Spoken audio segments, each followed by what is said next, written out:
As we are back with another episode of The Connection, where we connect the dots between mental health and hip-hop. Whoop! You got Shu and Hendo. We are live. We do want to apologize, guys. We were locked out. We didn't have the key to the building, so we're starting a little late, but it's all love. We're here for you guys. We're going to discuss some things today. Our first topic we're going to get into for Change My Mind is we're going to discuss a little about the Rock Dynasty. Word, shout out to Jay, shout out to Dame, you feel me? I don't really know much about this, but like my boy Craig in the studio right now, so like he going to educate me a little bit. What's up, people, man? First off, get connected with The Connection every Sunday, 3 to 5 p.m. Whoop. Or you're going to get unplugged, bitch. You got to get unplugged and disconnected. My man Hendo, my man Shu. Hey. A couple things I like to say about the Rock Dynasty. I know you guys got your guest on tonight, but I want to definitely say some things that I know about it. Biggs and Dame were a team, were partners who found Hove back in the day. Hove already had almost $1 million starting his deal. I don't know if anybody knew that. Hove came into the game with $1 million. Bro, that's crazy. Off of street hustle, off of just music and business. So Frank Lucas. Dame was already a boss. Dame had his own label at the time. I do not remember the name of his label, but him and Biggs were together the whole time. Now, once you get big and once you get state property along, Dipset, and once Rockefeller completely blew up, my opinion was Jay didn't need Dame anymore. And he didn't go about it the right way. Dame felt like he was left out, and he put all that work in. You know what I mean? Yeah, for the Rockefeller label. So it's just like if you want to strive in this business, a lot of crooked people. I'm not saying Hove is completely crooked, but he just didn't go about it the right way, and that's Dame's side of the story that I'm saying right now. Yeah. When you ask Hove, he doesn't really talk about it much. It's just he says Dame's bad for business. That's exactly why a lot of people don't know about it, because he keeps quiet on it. That's what I can't disagree with him with Dame being bad for business, because we talking about a nigga that used to fucking buy different shirts every day. You feel me? Like Dame was really flexing with his bread. Like he was going real super hard. And Jay-Z has always been kind of like a conservative type nigga, like with his bread. You feel me? And maybe that's where he's talking about like Dame is bad for business, because like you watch movies like Paid in Full, you watch movies like American Gangster, and like the most flashiest niggas always end up dying. Right. They always end up dying. You feel me? Yeah, Hove was definitely real humble, and Dave was like, the kind that wanted to stand out. But you can't deny the work that Dame Dash put in for Rockefeller Records. No, most definitely not. So not at all. He definitely it's a 50-50 situation, in my opinion, when it comes to artists like Memphis Bleak, Dipset coming along with Rockefeller eventually, state property. That's something that Dame Dash was really pushing. So, like I said, they were about to sign Big L at one point. Wow, I think that was in the works. Oh yeah, right before he died. Yeah, right before he died. Yep. Like Rockefeller's definitely an older label. That's crazy. I didn't know Rockefeller was out for that long. Oh man, yeah, early '90s, Jay-Z and Dame Dash and Biggs. They were working on that dynasty like way back when Biggie and the Pac thing was going on. You know what I mean? Yeah, and that's why when they had a notable label because of Biggs. Biggs was the money man for Rockefeller before they got in tune with Hove, and they said we could push this guy. And he's already got his own budget. He's already investing in himself. So that's why Jay-Z got found so quick. But like I said, whose fault it was for the Rock Dynasty to split up I think is a 50-50 deal. I think it had a little bit to do with the artist, too, because, like, Cam, it was kind of like Dame Dash in the sense, like, Cam was stupid flashy with his money. Like, Harlem niggas was just, like, stupid arrogant. And, like, after Joel's second album, like, how many was anybody really checking for Dipset? Like, I wasn't, honestly. A lot of people, they definitely crashed. What album were you talking about? Which one was his first album? What, The Game's Been Missing? Yes. Yeah. Was that album, his first album? I think he had one before that. I think that was a mixtape, maybe. That was his. Maybe he had an independent. That was his debut album. Like that, I think the one you're talking about was probably like his Bodega album. Right. Like you feel me? Right. But like his Santana was definitely a strong piece. Though. Joel Santana is one of the best rappers still to this day that I admire. Like I love that nigga's music. Like for real. I wholeheartedly definitely gifted with the pen. Yeah, Cam was a better rapper than him, but like the way that Joel's would just say shit was just like crazy. Like his repetitiveness was so genius. Joel's has always been my favorite in the Dipset camp. Yeah, I liked Cam better, truthfully. Freaky Zeke was cool too, I guess. And they all had something to do with the Rock Dynasty too. So all of them, right? When Jay-Z and them brought Cameron to Rockefeller, That was before Cameron and Jay-Z started going back and forth on the whole Jay-Z stealing bars thing. But when they had a strong team like State Property, Dipset, all on one roof, it was a beautiful thing, man. So for it to end like it did, I feel like it's a 50-50 thing. It might have been Ho's fault. It might have been Dame's. That's something that I don't think anybody is ever going to know. Well, like I said, like a lot of the artists that Dame had signed and that had got on the label, even some of the people that Jay-Z had got on the label was just a little bit too deep into their street ways. You feel me? People like Beanie, people like Freeway. Here's where we bring up like the Beans and the... Exactly. Right. You feel me? So like Dame was backing these niggas because Dame is a real street nigga. And I'm not saying that Jay-Z isn't either, but... Hov really put on Philly. You know what I mean? Like, he really did. Like you can't sit here and deny that. So when Hov drops lines like "I made niggas millionaires," milling about spilling their feelings in their hair, how can you deny that? You feel me? Yeah. Every single nigga that touched any part of Rockefeller was a millionaire. Every single one of them. They just couldn't put down that street life. You feel me? And that's where I can really agree with Jay-Z. Like, niggas is bad for business, bro. Like, there has to be a certain point in time where you just like put both feet into the music. You can rap about that shit all day, bro. Because the streets is always it's always going to come back to haunt you. And, fuck your business up. And I tell you what, bro, the can't streets mix business and pleasure. You got to definitely not. Facts. You got to draw a line between. You know, the streets will always be there for niggas like that, though. Like, let's say like them niggas went straight broke. You feel me? They names already hold so much weight in the street that if they really needed to go back to it, they did. It was right there. So like, it is what was the point? It's probably easier said than done though, because those guys like they got so much money from the streets. You know what I mean? So just getting so much money from the streets, I feel like they would, they probably, would regret just giving it up like that, and it was probably just too much, bro. You know what I mean? I would not want to be no street nigga the rest of my life. Too much to just put down. If someone was like, "I'll give you $3 million to stop selling crack," because that's basically what Jay-Z and Dame did. "I'll give you $3 million if you just put the shit down." Right. And niggas was like, "Nah," because I want to remain authentic to what I'm rapping about. Like, yeah, I kind of disagree with what you're saying about Hov saying, take the streets down, put the streets down. Without the streets, like State Property, for an example. State Prop was pushing the rock hard, so they're the reason. I understand Hov put Philly on, but if there was anybody else other than State Property, it wouldn't have been as popping as it was. State Prop was a strong piece of the Rock dynasty, and if there's anything that Hov was wrong about, was getting rid of was messing with Siegel and his stuff in jail and court. They're people that you keep around no matter how street you are, because they're the people that's making you wave. And Beanie is a smart ass nigga. He had real official music. Like, he wasn't a bad lyricist. Not at all. I don't fuck with his music like that, but like I can see why niggas do. You know what I mean? It's just I feel like State Prop was one that he should have tried to save more than. I understand you're worried about the business, Hov, but State Prop is somebody that was keeping your thing moving, man. Word. Other than New York City, like Philadelphia. You know what I mean? So, like I said, the Rock dynasty, it's a 50-50 situation. Facts. Even if Dame Dash is bad for business, he still did a lot of things for the Rock. That's Word, he did. He did. Dame Dash, no matter how arrogant he was loyal. You feel me? And I watched this one video where like niggas really had a meeting without him. Like a meeting about his record label without him. I saw that, and he came in there snapping. Shit like that. He came in there snapping. That's really fucking. That's intrusive. I've seen that. That's also very secretive. Like, I helped build this shit. Like, why are you having meetings without me? You feel me? I feel like to a certain degree, maybe someone could have been talking in Jay's ear and putting them against each other to make one of them either fall off and have the other one like succeed. That's how it always is. You feel me? Yep. And I think it was kind of probably like some Luck of the Irish. I wonder shit. who that was though. Who do you think that was? It was probably white people, like the niggas that made. Oh, well.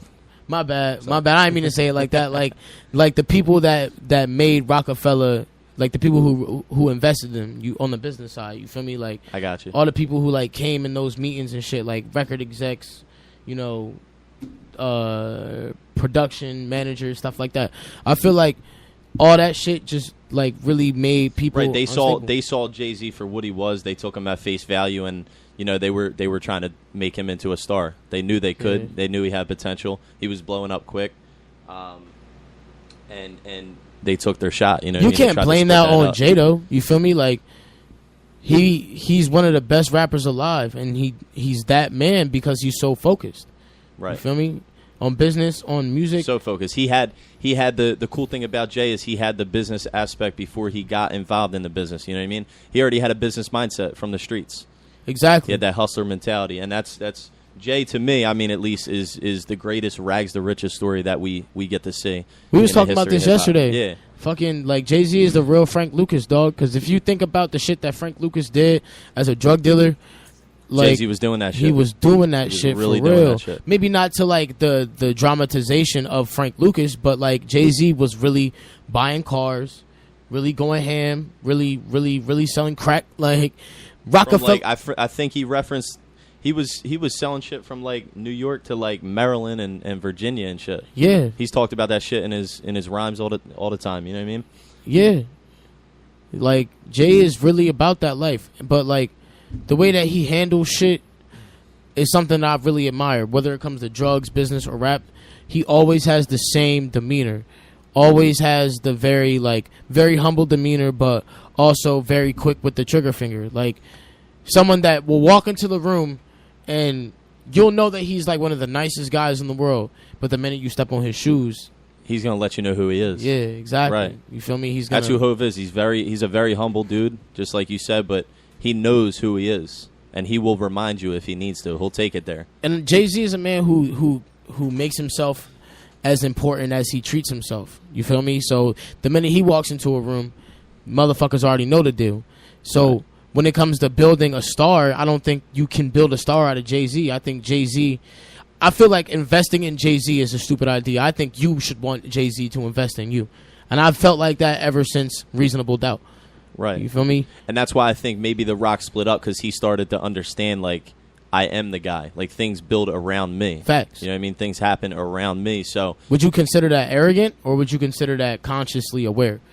I mean, there's a difference between arrogant. It's the way you go about it. There's a difference between like arrogance and cockiness and confidence. I think it was pure confidence. I think Jay knew who he was, like I said, from the streets, and I think he was comfortable just getting involved in this business with that premature business mindset. You know what I mean? And just exploding on him. You know what I mean? The Rock dynasty is the biggest dynasty we've ever seen, and I mean, look at today. You have Rock Nation. You have He's signing all those artists that were popping back in the day, whether they came out before him or after him or whatever. He's signing them now. And he's that dude. And you know he's signing he's got like the Locks. Yeah, he does. He's got Wayne on his management team. Yeah, he does. Who else? What other? He's got. I'm talking like heavy hitters, like from back in the day, like the '90s, early 2000s. Like I'm not sure, but I know he has athletes too on his management, like on Rock management. That shit is crazy, bro. Who? Like he has athletes. Like I don't know what athletes, but I believe it. Jay-Z has signed athletes to his management, and like no one's complained except for Rita Ora. She was signed to Rock Nation, but she has to get dropped because they were just holding her music back. Right. But I understand why. Like Rita Ora is not great. Oh, they signed. Here's another one that I loved. They signed Ninth Wonder and Rhapsody. No and all them. Fucking way, yeah, bro. I love Rhapsody. She's like the dopest like female. I've heard his name float around for a long time. Rhapsody? Yeah. Nah, she's a chick. It's bro. a girl? Yeah. Oh, she's like the dopest. Like, I don't know shit. She's the nicest thing since, like, in my opinion, at least. I don't know. Until people prove me wrong. No, the product is fire. Other than like Lauryn Hill, she's the dopest like MC female that I've seen in a long time. Facts. Shout out to Rhapsody and Ninth Wonder and their whole camp. Well, I don't know, man. Like when it comes to The Rock, like I wish they were definitely still around. Like I wish Joel's and Jim Jones and all them niggas could just like come back together and like just Jim Jones, bro. Like Can we stop and talk about him for a second? Jim Jones is the most influential person in Dipset, bro. And this is why. This is why. Jim Jones had everybody wanting to be a Blood.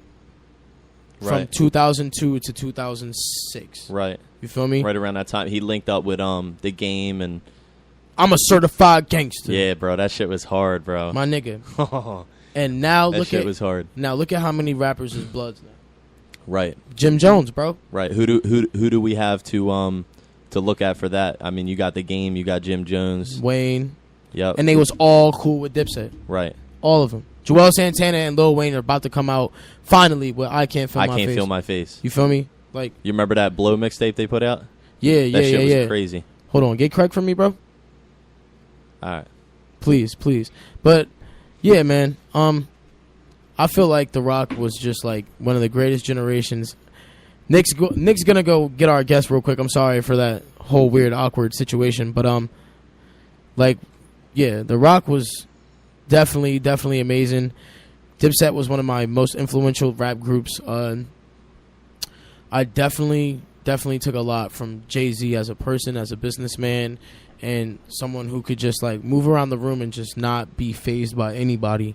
And Dame Dash, I even took like some experience from him because like I try to be humble too, like as a rapper, but like people like Dame Dash and people like Jim Jones even, and people like A$AP Rocky remind me that I have every right to be arrogant. Nah, fuck that. Listen, I'm going to tell you like this. This is something I always tell myself. I'm the most humble dude off the wax, right? Yeah. But when I'm recording, I don't give a fuck. I got something to prove. Oh, yeah, dude. When it comes to music, I'm better than everybody. I don't care if it comes off cocky. I don't give a fuck. Suck my dick. Like, yeah. Suck my dick. Hey, right? Yeah. Facts. Treyway. Shoe and Hendo. But no, seriously, though, straight up, like, off the wax, like, yeah, I'm the most humble dude, like, good-hearted dude you could meet. Most definitely. But when I'm on the record, don't fuck with me. You know what I mean? Honestly, bro, sometimes my rap persona does leak out into my real life. Like, if someone comes up to me and they tell me, like, yo, you can't rap, I'll look at them like, I'm sorry, what? Yeah, what the fuck did you I know say what to you me? mean. Yep. Like, I can't rap. Give me your bread. How much bread do you want to put on the fact that I will body you today? You feel me? Like, and niggas, like, I've walked into a room before, like, a show and everything, like, just with different artists, and I've told them, like, yo, I'm probably one of the best rappers in this showcase right now. And still got love, you feel me? Like, still got love, because I told niggas, like, not on no disrespectful shit, but like, it's not a lot of niggas touching me, you feel me? And I ultimately feel that way, and I feel like you have to be that way in your real life as well, because certain people will try to test you. Yeah, and you could try to test you. could preempt the negative before it happens. You know what I mean? You could put that to rest before that even becomes a thing. Like, bro, thank you. When people come up to me and they ask if I can rap, I tell them, yo, how much bread do you have in your pocket right now? Like, right. How much bread do you have in your pocket right now? Send me anybody. What are you willing to lose? Yeah. Send me anybody right now. Right. Famous or not. And I guarantee you I will beat them. And if I don't beat them, they will have a hard time beating me. Right. You feel me? Right. And there's no problem with feeling that way. And I feel like Jay-Z feels that way every day. I feel like Jay-Z wakes up and knows who he is every single day. Especially being married to Beyonce. You feel me? Like, there's no point in time where Jay-Z feels like he is stagnant. Right. You feel me? Right. And there's no time. Two most influential, rapper/pop stars ever in the history of music, period. Jay and Beyonce, are together, right? And they're just a dynamic duo. You know what I mean? Like, bro, she is the Madonna of black music. Yeah, I'll give you that. She's broken records of other black female artists and other white artists. Like, Beyonce can do no wrong. You barely ever hear her in the like publicity and shit like that. She doesn't like Kim Kardashian, but she's so graceful about it. Like, Beyonce is the best pop star I've ever seen. Which is funny as shit. It is. It's great. I mean? It's like hilarious as fuck. But like, you won't hear her like she'll shake her hand, say hi to her, give her a hug. Right. Kim knows that she does not like her. Right. You feel me? And it's not fake. It's literally just being a woman about it. Because if you watch, if you were to see Beyonce on Twitter being like, fuck Kim Kardashian, it'd be out of character for Beyonce. Nah, she keeps it civil. It's strictly business. Very. And I definitely respect that about her. And I want to say shout out to, back to the Jim Jones topic, I want to say shout out to Jim Jones for putting out, I want to tell you something. I used to, when I got into like working out and shit, like exercising, you remember the song Reppin' Time? Yeah. That shit, bro. I used to get that was my anthem. That was my theme song. Like, when I worked out, I would listen to that every fucking time I worked out, and I'm talking about for like a 2-year period. Give me some lines. I would listen to that. Give me some lines right now. When it's reppin' time. When it's reppin' time. Ay. When it's reppin' time. When it's reppin' time. Ay. You remember that shit? Bro, I was old. I was young as fuck when that shit came out. Oh my God, I was a young ass nigga when I hit Dipset. Like, I was really only on Jewels and Cameron. Like, this shit just usually get me hype. I think I got into Jim Jones heavy around the time. We Fly High and Yeah, Summer in Miami. I think the album was called Hustlers POMA. Can we just recognize that Dipset is the first, besides 50 Cent, besides Jay-Z, the first gully ass looking niggas, like real new millennial drug dealing looking niggas. They were the first niggas who looked like that to have pop hits. Oh boy, Certified Gangster, Hey Ma, Clockwork, like crazy hits, my nigga. Yes. Oh yes, and they were real street niggas. Like, yeah, bro. Cameron was the first nigga to wear pink, my nigga. Right. First nigga to wear pink on his tips. And then what happened after that? The whole game's wearing pink. Everybody's wearing pink. And every fucking high school across America. My nigga, every Jones, kid was wearing pink. I don't remember what music video it was, but Jim Jones was in all pink, standing next to a gay white man with a poodle in his hand. And was that Hey Ma? I think it was Hey Ma. I think it was Hey Ma. I think it was Hey Ma. Nah. If I'm not mistaken. It was either Hey Ma or Oh Boy. I think it was Oh Boy. Yeah? Bro, not only was Oh Boy a great pop record, but the lyricism was crazy. Yeah. The lyricism was nuts. Yeah, I still to this day don't understand Cam's fucking like rhyme schemes and shit. Like, I can do that perfectly. Cam has one of the best rhyme schemes in hip hop. And not only does he have one of the best, but he has one of the most influential. Like, yeah, it's crazy, bro. Cam has an amazing flow. The really feature does. that he had on I am a believer, you're not the believer. That shit with Nicki and Rick Ross. Body, bro. It's so simple. His rhyme scheme, it's so simple yet so good at the same time. You know what I mean? The song that he and has it's one of a kind. It is one in its own. You know what I mean? The song he has with Kanye, Down and Out, bro. No. Oh my god, yo, that's my shit, bro. That's my shit. That brings back a lot of memories. He said something about his He said my closet is pet cemetery, my nigga. What's good with you, Izzy? We got Izzy Mcfly in the building. You know, he late, but it's all right. You feel me? Niggas was stuck in traffic. It's all good. What's good with you? What's good? What's your name, bro? Choo Choo. All right. We got Izzy Mcfly and Choo Choo.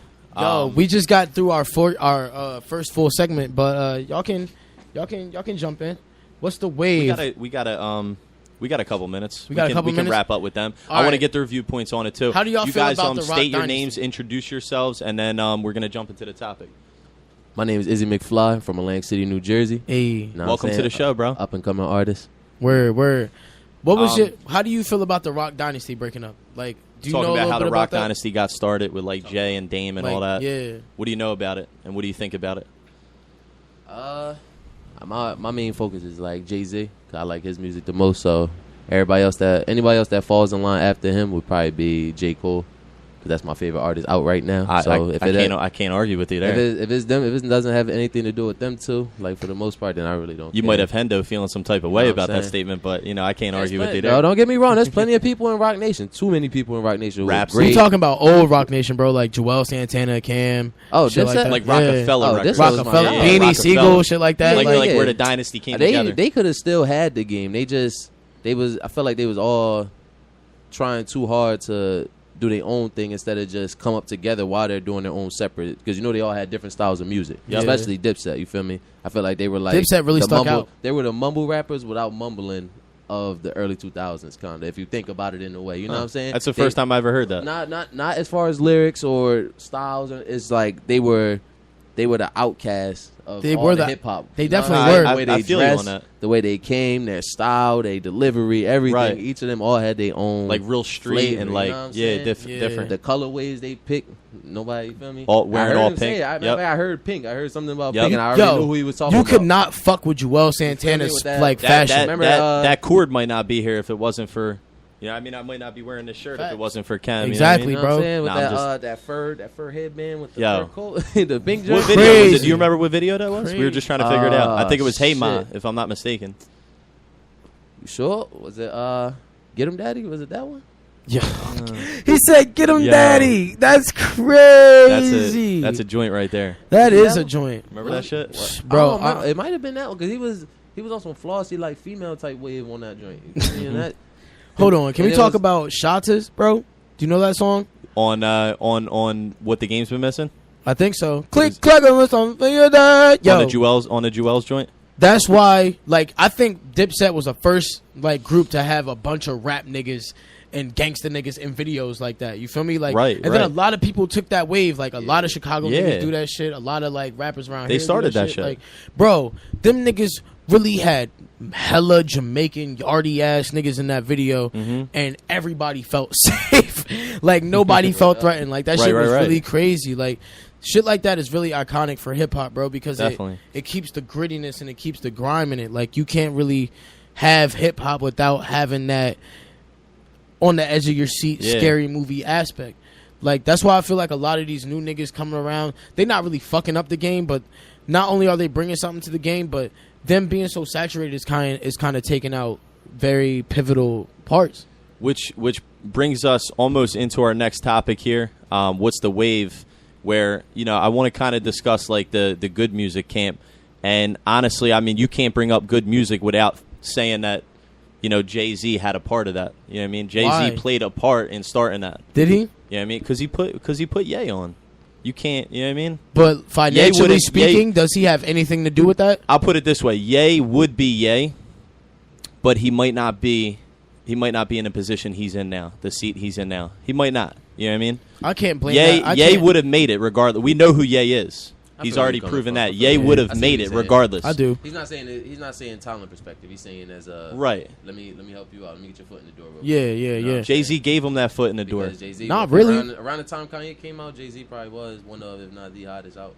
Jay-Z wasn't really even fucking with Ye like that. Ye was big on the underground scene in Chicago, right? He was doing hella music with Common. He was with Rhyme Fest. I don't know if you heard of Rhyme Fest, Common, like all the underground cats from Chi-Town. And, you know, Jay, nobody took him seriously. Everybody looked at him as a producer, just a beat maker, you know what I mean? Dumb as and hell. Then, you know, he basically, he got in the studio with the right people and, you know, look where he is. You know what I mean? Now you have good music, which arguably is the best label right now today in the current state of hip hop. Very heavy hitters in there. Yo, Big Sean. That line, I don't. Is there a lineup out there that's taking on good music?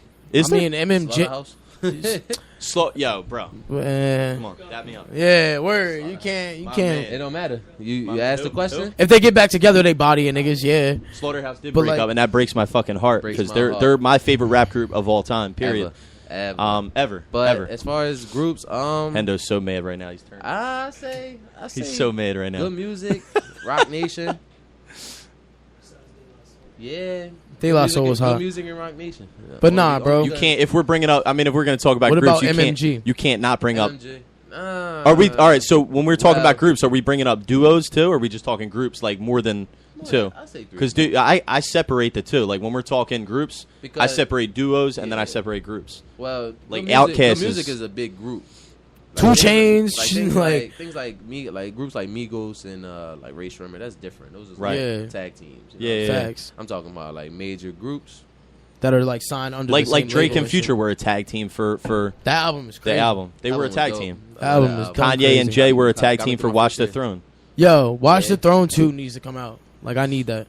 I need them to mend their fucking bullshit, bro. Yeah, I can't. I need them to get over it. I think good music. At some point, I think it's like, is it a publicity stunt? Like with the Jay and the Ye shit. They're fine now. They're fine. They're good. Are they good? Yeah, they're fine. They always do shit like that, bro. Because it's always around album time. Yeah, around album time, you always see everything happen. That's what I'm saying, bro. I think it's like a fucking publicity stunt. Always, man. As far as good music as the label that they're doing, bro. Like I could definitely say they running shit, but name off some of the artists. Tiana Taylor, Kanye, Big Sean, Sci-Hi the Prince, Common, 2 Chainz, Pusha T. Fucking they just signed some ferocious Kid Cudi, Shake. They just signed some new nigga named Shake. Shake from Jersey. That's the girl. That's the dyke joint. No way. I swear to God, that's 070 Shake from up north. That's crazy. Yo, shout out to Kid See Ghost was popping. It was. Shout out 070 Shake. That's crazy. You know him? Like never met her, but I've been listening to the music for a minute. She got some joint on YouTube called the 070 Freestyle. Word. Hot. Bet. Well, she's fired, dog. I don't know, man. Yeah, I guess good music got it. If not good music, TDE. Now, I mean, yeah, if we're talking TDE, you got SZA, you got Black Hippie. You think No, so? I'm saying, Isaiah like, 'cause Rashad. Yo. I'm body saying niggas. there's so many people in that group, but when you hear of that, you always hear Schoolboy Q, Kendrick Lamar, J Rock, and SZA. You will never hear about Ab. You'll never hear about nobody Or else, like Isaiah. the real lyricists. Because Yeah. Isaiah Bro, Rashad Ab's and- mixtapes. You and remember Ab's Ab-Soul? Oh mixtapes, my like God, long-term mentality and fucking bro. control I system picked and them shit, two- bro. I picked Control What? them system is two crazy. over Schoolboy Q and J Rock any day. But yo, no, I but would. no, I would, no, yeah. no.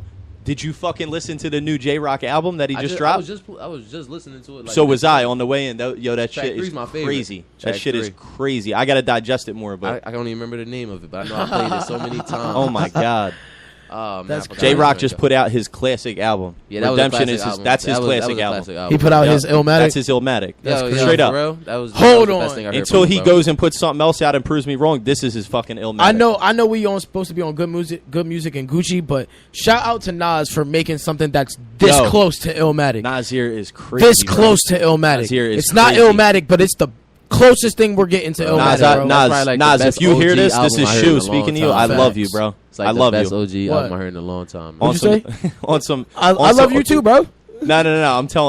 I'm telling Nas that I fucking Oh. love him, bro. Yeah, yeah, Nas yeah. is I one of the needed that best. so bad. He's I needed definitely that. he's in my top 10. That's guaranteed. He's in my top 5. All right, so what y'all feel about like Gucci as a brand, bro?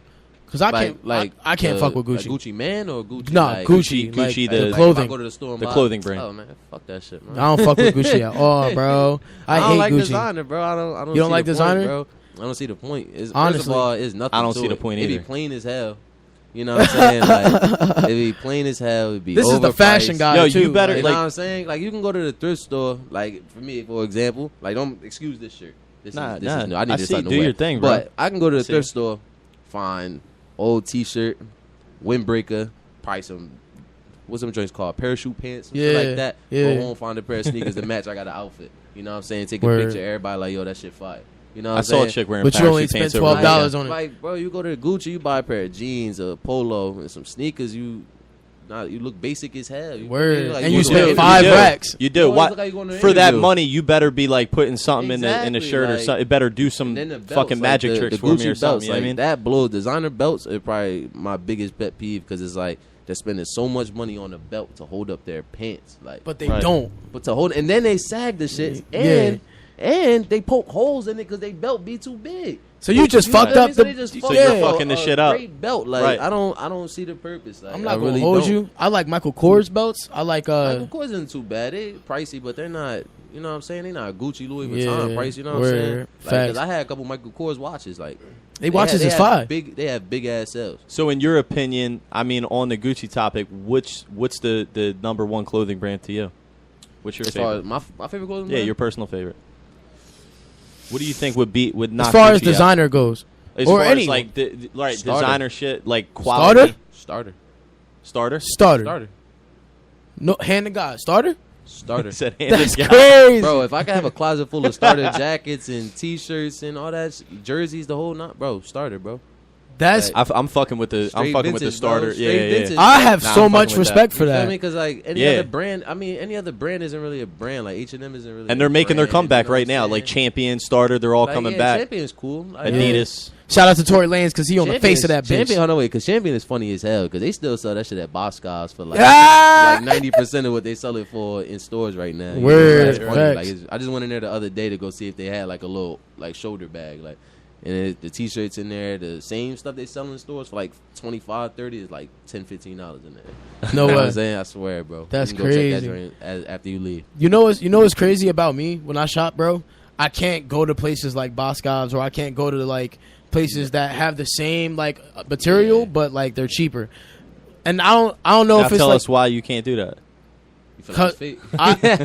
yeah, like it's to a fake. certain degree, yeah, I feel like it's feel fake. Like it's stuff nobody wants. But, that's like- pretty much what it be. But, like- Right, it's the shit that sits around and Yeah, collects it's dust, and they're it's like, all right, it's like the get it next out of the season. store. You know what I'm saying? It's like it goes by seasons with like, cause I worked in a clothing store. It goes by Mm-hmm. seasons, bro. So if like, say we going in the summer now, by like June, July, you're gonna start seeing stuff for fall. Like, you know what I'm saying? They're Right. gonna say fall 2018. Yeah. You know what I'm saying? Yeah, So they stuff come like early that. with the- So like, if it's something from fall 17 and it's about to be 18, that stuff's gonna be shipped to wherever, like the little TJ Maxx's, Marshall, stuff like that, Yep. and sell it for like 50% off what they sell. Yeah, if nobody's eating it up in the store, You know what they're I'm saying? shipping that So shit that's out. pretty much what it's never fake. Bro, the least I ever You spent, just look up the serial number.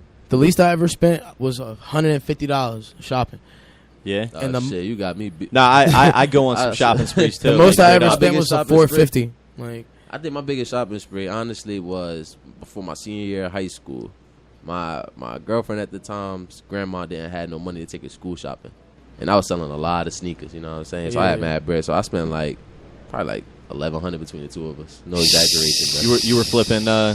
Sneakers. Yeah. Yeah. that's crazy, bro. I'm actually back at it.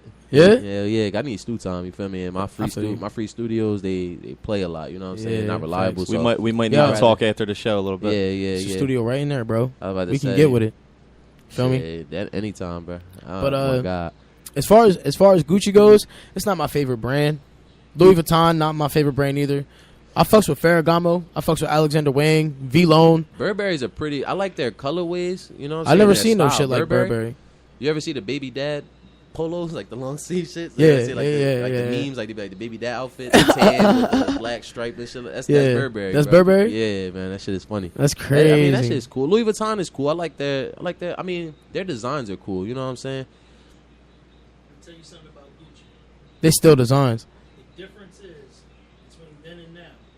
We had a Gucci store in Caesars in Atlantic City. All right. $125 for the shoes. Those same shoes are $700 right now. That's because of rappers. Rappers, bro. Right. Lose. Yo, man. Right. Bro, I remember when Bapes. That's a good point. I remember when Bapes were like $50, $60, bro. Like No the one sneakers. fucked with Bape back in the day. Bro, Right. like the t-shirts. Who put them on? I think it was 15 like Pharrell Soulja and- Boy. Yeah. Right? Soulja Boy, Soulja Boy. Pharrell. Yeah. Bape was not that big. No. Soulja Boy put Bape on, and then Pharrell took Bape, spun his own shit, made ice cream. Ice creams. Yeah. I remember Facts. that. He Yeah. did Made kind his of own bite shit. Bape. Yeah. Yeah, you feel me? That's why ice cream didn't do as good as it Skateboard should have. P That's had why he the- made Billionaire Boys Club, because Yup. it was a whole different spin and it had no type of relation Right. to Bape. Because remember, Bape was the little monkey head, the little Milo. Yeah. Ice cream was a little Milo face type ice cream. You cool? You know? Definitely was. I had yeah. a It was like crazy- Pharrell's face, it was but like, Bape. It was like real colorful. Like you feel me? It Right. was like real stand out. I had a crazy Bape hoodie I used to wear to school, and everybody's like, "What the fuck are I you just had doing? the Like, why are you shoes. wearing that?" I just had the shoes. I didn't want the shirts. I didn't really, because I just had The hoodie shoes. was hard though. Yo, It's hard. everybody wears Bape now. Crazy, Lil bro. Wayne is probably like the most responsible, like the most Yeah, biggest yeah. Bape whore Hell I've ever yeah. seen. Oh Like, yeah, he Hell was. yeah. Yep. Lil Especially Wayne that was red camo- Because he was on that red skate. camo He was on that joint. skater wave. You know what I mean? Remember that joint, the red camo? You ever seen the music video for Hustlers Music? He got the biggest Bape coat I've ever seen. It's Ever. it's army fatigue and it's It's purple. it's wasn't it? purple. Yeah, it was purple. Wait, yo, Bird gang Wayne's purple. always been into fashion. He's Yeah. always Not you know what I mean? really, honestly. Nah, Lil he's Wayne- responsible for bringing like that. Him Lil and Wayne Pharrell are brought responsible for skaters. bringing that Yeah, skater. they brought skater to Yeah. the urbanized. Like, think about it. Who did it before that? Because think about it. Everything a lot of Pharrell? people wear is skater. Yeah, skateboard Right. P. It's like Pharrell, Kid Cudi, Lupe.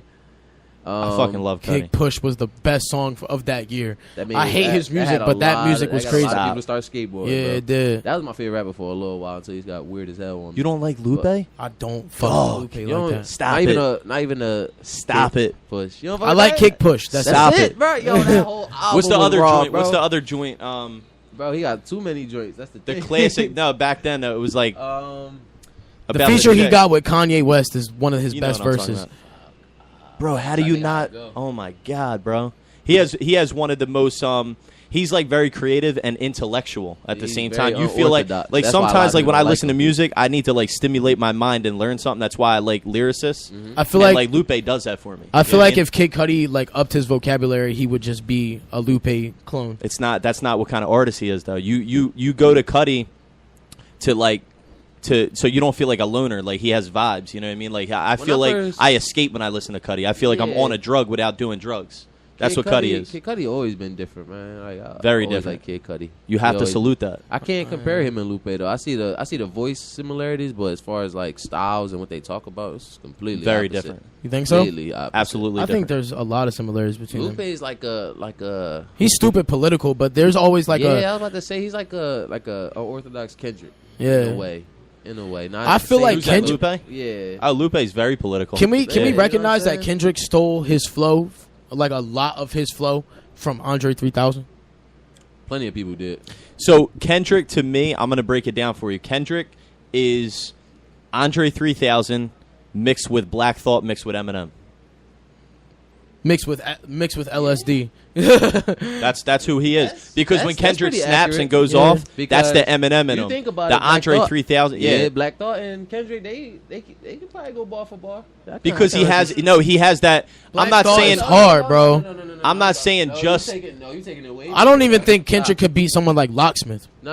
I'm not saying. You I'm feel me saying- though? You feel what I'm saying? Like he got see that the similarities jazzy there. vibe from like the Yeah. Roots. You know what I mean? Facts. And he snaps like He M, got that and then real he's mellow, got that. real mellow chill. He don't Andre ever 3000, really yeah. change his tone of voice, which is something That's I like what about What he Jay-Z as does, well. I see one of his studio sessions when he does. That's why his voice sounds weird a lot, as opposed to how he really talks. He, the Alvin and the Chipmunks vocoder makes Right, it right, right. squeaky deep. Yeah. That's all Yeah. he does. He just tones it up, tones it Then down. he so- layers it and shit. Yeah, you feel me? That's So, and really it's different creative, vocals though. over He spends a top. lot of time His in the songs studio. say And he He knows crafts what the his fuck he songs. wants. He When he does. gets in the booth, he's like, do this, do that. He do has this, do SZA that. does a lot of ad He know- libs too. He knows exactly what. He's a good producer. yeah, Kendrick's a yeah, good yeah. producer. He knows exactly what keys Yeah. he needs when he goes in the studio. Right. He really why does. That's why he makes a lot of music. On Exactly. tour. He's one of the only artists that can make a lot of music on Him and I'll tell you who makes a lot of music on tour. Kendrick Tory and Lanez made Logic. 2 mixtapes on J. tour. Cole too. J. Cole too. Carries Exactly. his laptop with his little microphone. Yup. And That nigga shit played sounds hella video crispy, games. bro. Logic. Bro, he made one of his songs off of this past album. I forgot which one he said was a laptop microphone song. Like he just Right. recorded it, just plugged in. I his saw that microphone. the documentary. Yeah, Did you watch man. that? Yeah. That's crazy. Feel me? Yeah, Cole's dope, bro. Easy, Alright. bro. He makes his own beats, everything, bro. I think it's time for the next topic. Spitball. What are we doing? Medication? Medication for mental illness? How do you feel about that, Nick? Honestly, all right, so I'm going to talk about a personal experience. So, you guys all know that, I was diagnosed with ADD as a kid, ADHD. I got prescribed medicine. Like, they diagnosed me with that when I think I was in, second grade or some shit. Like, I was crazy as a kid. I was, like, wild as fuck. I was the kid, like, when nobody would play with me on the playground, like I'm throwing rocks at you or like, you know what I mean, to get your attention. Like I was fucking nuts. So like I used to do crazy shit and I would always go to the principal's office and my parents would have to come to the school and they're like, what is it now? Like what the fuck did he do? And they finally like diagnosed me. They put me on medication and I just remember it took me years to kind of figure it out. Like they fucking drugged me from a kid up until the point where I was big enough to say, you know what I mean? Like, I'm done this shit. I'm not taking this shit no more. It had me zombied out. I would come home from school and like I didn't want to fuck with nobody. I thought that's like how I was or who I was. I remember walking home from school like plenty of times, walking in the door and like my parents would be like my mom would say, "What's up?" And I literally thought in my head like if you say another word, I'm going to lose it. Like I just hated it. You know what I mean? And that was the drugs. Right. The drugs did that. And then when they wore off, I was like more like talkative, but I was so like in my own, you know what I mean? Like it was bad, bro. Yeah. That shit is not cool. So I don't and I remember the doctor told me, he sat me down and he told me, do you want to learn how to cope with this or do you want to rely on the medication the rest of your life? Because say you're an adult with adult ADHD and you have an issue, one day you don't take your medicine, you're fucked. You know what I mean? You got to learn how to cope without it because that one time you're fucked. So I learned how to cope without it. I haven't taken medicine since I was like, I want to say maybe like 7th or 8th grade. That's I used to bring it to school. I flipped it. I used to sell that shit. I was like, I'm not fucking, you know what I mean? What you had? You had the Addies? Dude, I had You had the everything. Addies? I was the plug. I had Adderall. I had Strateera. I had fucking Concerta. I had Ritalin. Everything. I tried them all. So. Wow, real white boy plug. That's crazy. Prep school plug. And I never tell anybody about that, but the people that I sold it to, you know who the fuck I am. Yo, that's crazy. Yo, my nigga Nick just got 5 street cred points. But nah, bro. I think that there's like a polarized thing to it. Like, I don't really advocate medication because the pharmaceutical company makes a lot of money off of telling people they're crazy and actual people being crazy. Bro, you know? Yeah. So I'm bipolar. So like I've been handling everything holistically ever since I was like 17. And I've definitely had like pitfalls and stuff, but like if I didn't have those pitfalls, I wouldn't know how to handle my mood swings as a 23-year-old man. You feel me? Exactly. And the same as you, like the medication just made me like real fucked up. It took away my personality. It took away my creativity. It took away everything. You're nothing. Yeah. You just exist. And I told my mom like I would rather literally risk self-harm and have some type of outlet to write about it than not self-harm and just be indifferent about everything.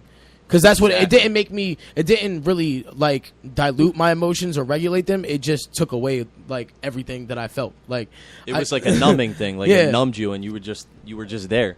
It was shitty. But like we have to acknowledge that things like schizophrenia exist, and multiple personality disorder and stuff like that. Why those people probably need medication. Yeah, I was just going to say there's some people that definitely need it. I'm not out there telling everybody, like, say fuck your medication. Like, that's not what I'm trying to promote at all. But even still, I have a friend who deals with psychosis. And shout out to my mans. I'm not going to mention his name, but he deals with psychosis, and he speaks in a Scottish accent. That's not his actual accent. He just kind of snapped one day and he just started speaking like that. I swear to God, bro. And he's one of the most, he hasn't had any type of crazy episode. That's just what he deals with. That's the literal cataclysm and like catalyst of his psychosis is that he speaks with a Scottish accent.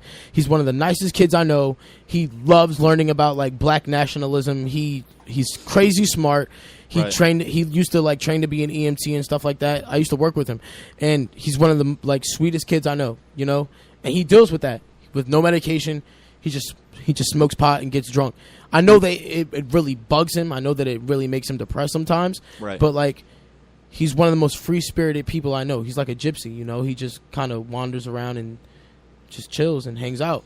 And some of the dopest people. I've had like real in-depth conversations with him about it, and it makes him real sad on a daily basis. But like, there's nothing he can do about it. So he just lives, And I really admire him for that because this isn't bipolar. The way you just said it's so sad. The way you just said that it he is. Just lives. Like, he just lives, bro. And it's not like he has bipolar. Is he really living though? I don't know. That's what I question all the time. Like, does he get drunk just to have fun, or does he get drunk just to like not talk about it? Like, that shit fucks me up. And like, we're not talking about bipolar or ADHD or like even like OCD. We're talking about something that made him psychologically do a 180. Like that psychologically. I can tell you this: the whole ADD thing that led me to have anxiety and depression because I felt like I was like more fucked up than I was. Like, I felt like I was like some kind of weird like social experiment. I feel like doctors lie to you about how more fucked up you are just so you can like dive into other mental illnesses. I swear to God, bro, as soon as I was diagnosed, like my attitude towards like my confidence in myself just started declining like through the years. Because it makes you feel powerless. Bro, it's crazy. Yeah, no, for real. You got anything to add, Izzy? The only type of mental illness or whatever would probably be depression. Yeah. When I was in college, my freshman year. Well, actually, it started freshman year of high school, honestly. Depression's real, bro. Wow. Yo, bro, I was 14, dog. Shit is not cool. Yo, imagine training your whole life for football and then just getting hurt. Like, the doctor telling you might not be able to play ever again. You know what I'm saying? Yeah. Like, off initial. That was just the initial reaction. Then the surgeon told me I'll be back 6 months, whatever the case may be. But you still know you're never going to be the same. You know what I'm saying? That's probably how D Rose feels like, all the time. Sitting on when I used to go upstairs, like, especially after the first night when I was just laying in my bed, my foot up, not being able to move. Like, I'd never been hurt before. So not being able to move was just like the most depressing thing in my life. I'm seeing people walk in and out of my room. I can't roll over and get up because my knee going to pop out of this place. You know what I'm saying? So that was probably like the worst. High school was fun, but I think that was still like subconsciously the worst 4 years of my life. Yeah. You know what I'm saying? Because had I not been hurt, everything would have been different. Yeah, it would have been perfect. Yeah. Everything would have been different. Then I got to college, same situation. They kicked me off for some stupid shit, bro. They said I didn't sign a paper, like literally to sign a paper. You know what I'm saying? So they kicked me. They used that basically as the excuse to kick me off the team. So then after that, it was just like, what do I do now? You know what I'm saying? Music didn't come until like end of second semester, kind of. So it was like, So what do you I like do now? type fresh to music, Yeah, like type new. I think what is it? June 2 years. Since I Wow. started. Yeah. That's good. Your So music what's is up, lit bro? though, bro. Thank Like, you, bro. Appreciate for real. it. Thank you. But that was, you feel me? I was just in a dark ass, what do I do now? That's when I started like smoking, purgatory, like smoking weed and shit like that. You know what I'm saying? Because it was just like got me through the day. Do you have any music like relevant to what we're talking about now? Do you have any music that? All my music, I fabricate certain things. You feel what I'm saying? Like, but that's everybody, you know. Everybody talks about things they don't have or things they want, stuff like that. But for the most part, my music is about me, bro. Like, if I break down every song, you'll see the relation to my life, but it'll be so well put in my songs that it's just like I wanted to relate more to everybody else than rather than me. You know, that's a skill, bro. That's a real skill. Yeah, it is. Because it's not easy to do. Not everybody can do that. If I don't rap about my life, what else would I talk about? You know what I'm saying? Everybody gonna be looking at me like, oh, he's just an average rapper, just rapping about nothing he doesn't do. Right. I can't talk about shooting guns and shit like that. That's not what I did. You know what I'm saying? Right. I can't say I never had a gun. I can honestly say that. But as far as like holding it, walking around, needing it, shit like that, yeah, I don't need to do nothing. Well, that's kind of how Nas was. Like Nas. He's a street poet, and he painted that picture for everybody else. You know what I mean? He saw his brother get killed. Though. He's seen some shit. Yeah, it wasn't the crowd. It wasn't the crowd around me. It was more so who I was near. Like, you know what I'm saying? It wasn't like the friends I picked. It was more so family. You know, and they got into certain things, and it was like they weren't around for the consequences. You feel me? They were both locked up, so it was like I had a feeling on my back, like at any given moment something might happen. You know what I'm saying? I knew where he kept his gun, so it was just like, you know what I'm saying? It's gone now. Thank God, we won't have to worry about none of that shit no more. But feel me? Like at that time, it was in the way. You know what I'm saying? Yeah, and I keep the shit real. You know what I'm saying? I'm not holding shit back for real. So it was like my man's. He bought me my first 380. That shit ain't work at all. We thank God we ain't never have to use that shit, but we definitely kept that shit in our pants. Why didn't it work? The firing pin was broken, but we definitely kept that shit everywhere we went. Like I'm not going. He was a family member, but like. He was younger than me, and for my birthday and shit, he came into my room, and he literally just threw my 380 at me. He was like, "I got this for your birthday," and I'm like, "All right, bet." And like the shit did not work at all. You spent $250 on it. And like Izzy said, like I never ever had to use that shit, whether it was broken or not. I never had. I kept that shit on me, but I never ever had to use that shit. It's a blessing that it was broken. Yeah, thank God I really didn't have to use it because it was like. It was more fear than anything. I never been scared of shit like in my life, like nothing. You feel me? And the fact that, you feel me, death threats was coming from every corner and shit like that. Like, it was bothering me. You know what I'm saying? Like, so it just got to that point. I'm just like, if it comes to it, somebody trying to kill me, then whatever. Well, like, you know what I'm saying? That's paranoia. You could manifest that. You could manifest that into something worse. You know what I'm saying? And then go and do something stupid. Dark ass place. You gotta remember, this is still high school. You feel me? So I'm still going through the knee injury shit. Cause I'm thinking like, am I really gonna make it with football? Right. You know what I'm saying? I didn't have a backup plan because basketball, you need way more knee motion than football. Mm-hmm. You know what I'm saying? So I'm like, what the hell do I do? Like, so I don't want to just go to school just to go to school. Boring as hell. You know what I'm saying? Like, I wanted to do something when I got there. So it was like, at that time, I'm still in a dark state of mind, bro. You feel me? It was just like whatever. Like, I didn't care. Like, I was fighting a lot. Like, not in school, but like outside of school, I was just beating people ass. Like they arguing on the they won't argue on the socials.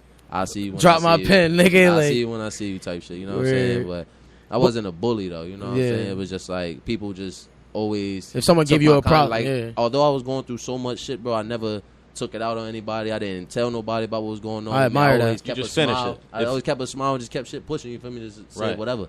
And everybody always got mad. They like, why do you say fuck it to everything? Like, basically, like, why is everything I don't care? Because it's like, I don't care. Like, what the fuck? Right. Like, you got bigger shit to worry about. Yeah, I got more shit to worry about, bro. Bigger fish to fry. You feel me? Like, so at that point, it's just like, you know what I'm saying? It's just like everything was just like, I don't care, bro. Like, I feel that. I feel that. You know what I'm saying? Until, like I said, until I found music, bro. Like, until I found music, awesome. My life was dark, bro. I kept a smile on my. Nobody will ever know. Everybody think I just had a happy camping ass life. Nobody ever knows. Never talk about it. Never Nobody. show it. Nothing. You feel me? Some days I'll just be sitting there, like just dazed off. They know something's wrong, but I still just tell them like, nah, I'm good, bro. I'm chilling, bro. I'm zoning out. Like, make up a lie or some shit, you know? Word. I didn't know how to talk about it. Two, it was just like, who the hell around me can relate to that? Like, you know, who was the first person you like opened up to about it? My boy Angelo. Word. Yeah, that was it. Word. You feel me? That was. And could he relate to that at all, or nah? But he was good at listening, and you kind of like let it out. I knew him since I was 4 years old, man. That was my boy, man. He would be here right now, but you feel me? It's Father's Day out with his pop right now and shit.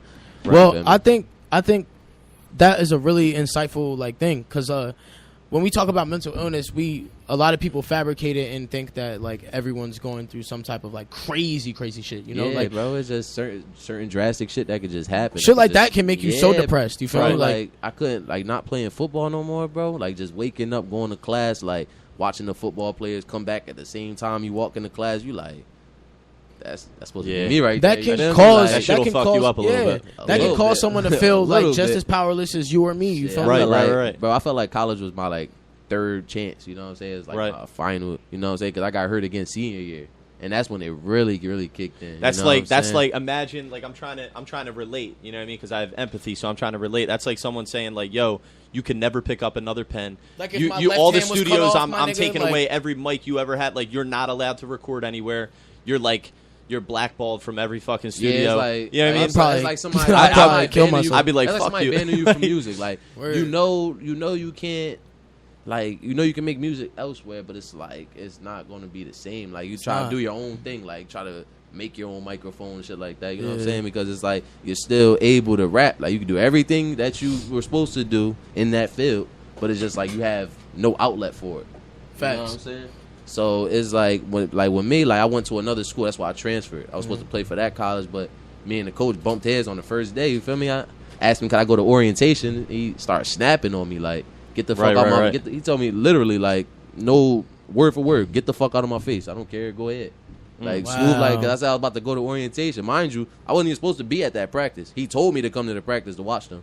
You know what I'm saying? So then he told me, I know you have orientation, so just let me know when you're about to leave.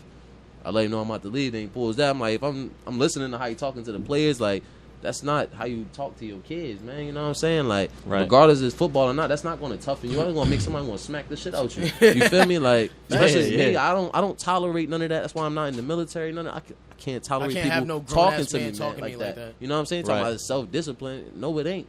No, it ain't. Because even at work, that's taking advantage. Because even if you have a job, that's like somebody coming to your job, snapping on you for something you had no control over. You know what I'm saying? And they yelling at you, snapping on you, coming with a house away because they know you can't retaliate. You know. Here's the one thing I'll say about the military. I've always had this thought, and this is a great topic that you just brought up.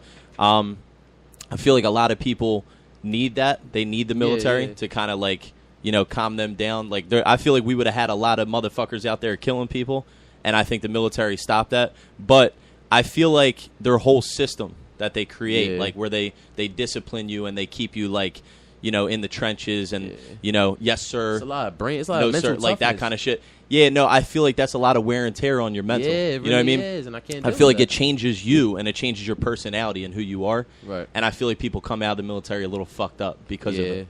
Like, and I'm not saying, I'm not discrediting anybody that was in the military. Shout out to anybody fighting I'm crediting them for going through that. It's like college. Like, it's a lot. You can get through all 4 years, then congratulations, dog, because college was hard. Yo, like, if you're not going to school for school and whatever you went to school for falls through, it's just like, you look at school like, what the hell am I here for? Like, at that, but especially with the classes they be giving you, you got to deal with everything you're going through on top of classes that has nothing to do with your life. Right. You know what I'm saying? Say you're not good at that class. Like, you're about to fail a class that has nothing to do with your major or your life. You know what I'm saying? They're like disciplining you for it, like giving you academic probation, kicking kids out. Like, I couldn't do it. What's the point? Like, what's the point of going to school and needing 128 credits to graduate? You know what I'm saying? And they're not giving you all them classes that have to do with your major. That's a whole other time. Yo, 75% of them is all bullshit, bro. Like, I could talk about this for hours. Both schools, the education's so important, but the system created.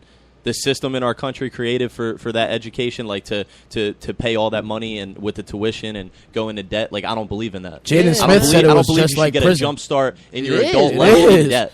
Like, fuck that shit. You ever been to a school? You ever seen, like, he just said, Jaden Smith says, like, you ever been to a school and seen, like, the way like a prison after you graduate, my nigga? Bro, like, it's planting the seed in your mind. Peep, solid brick walls, boom, like a thin prison. ass mattress, no blanket, no sheets, you have to bring all that shit yourself.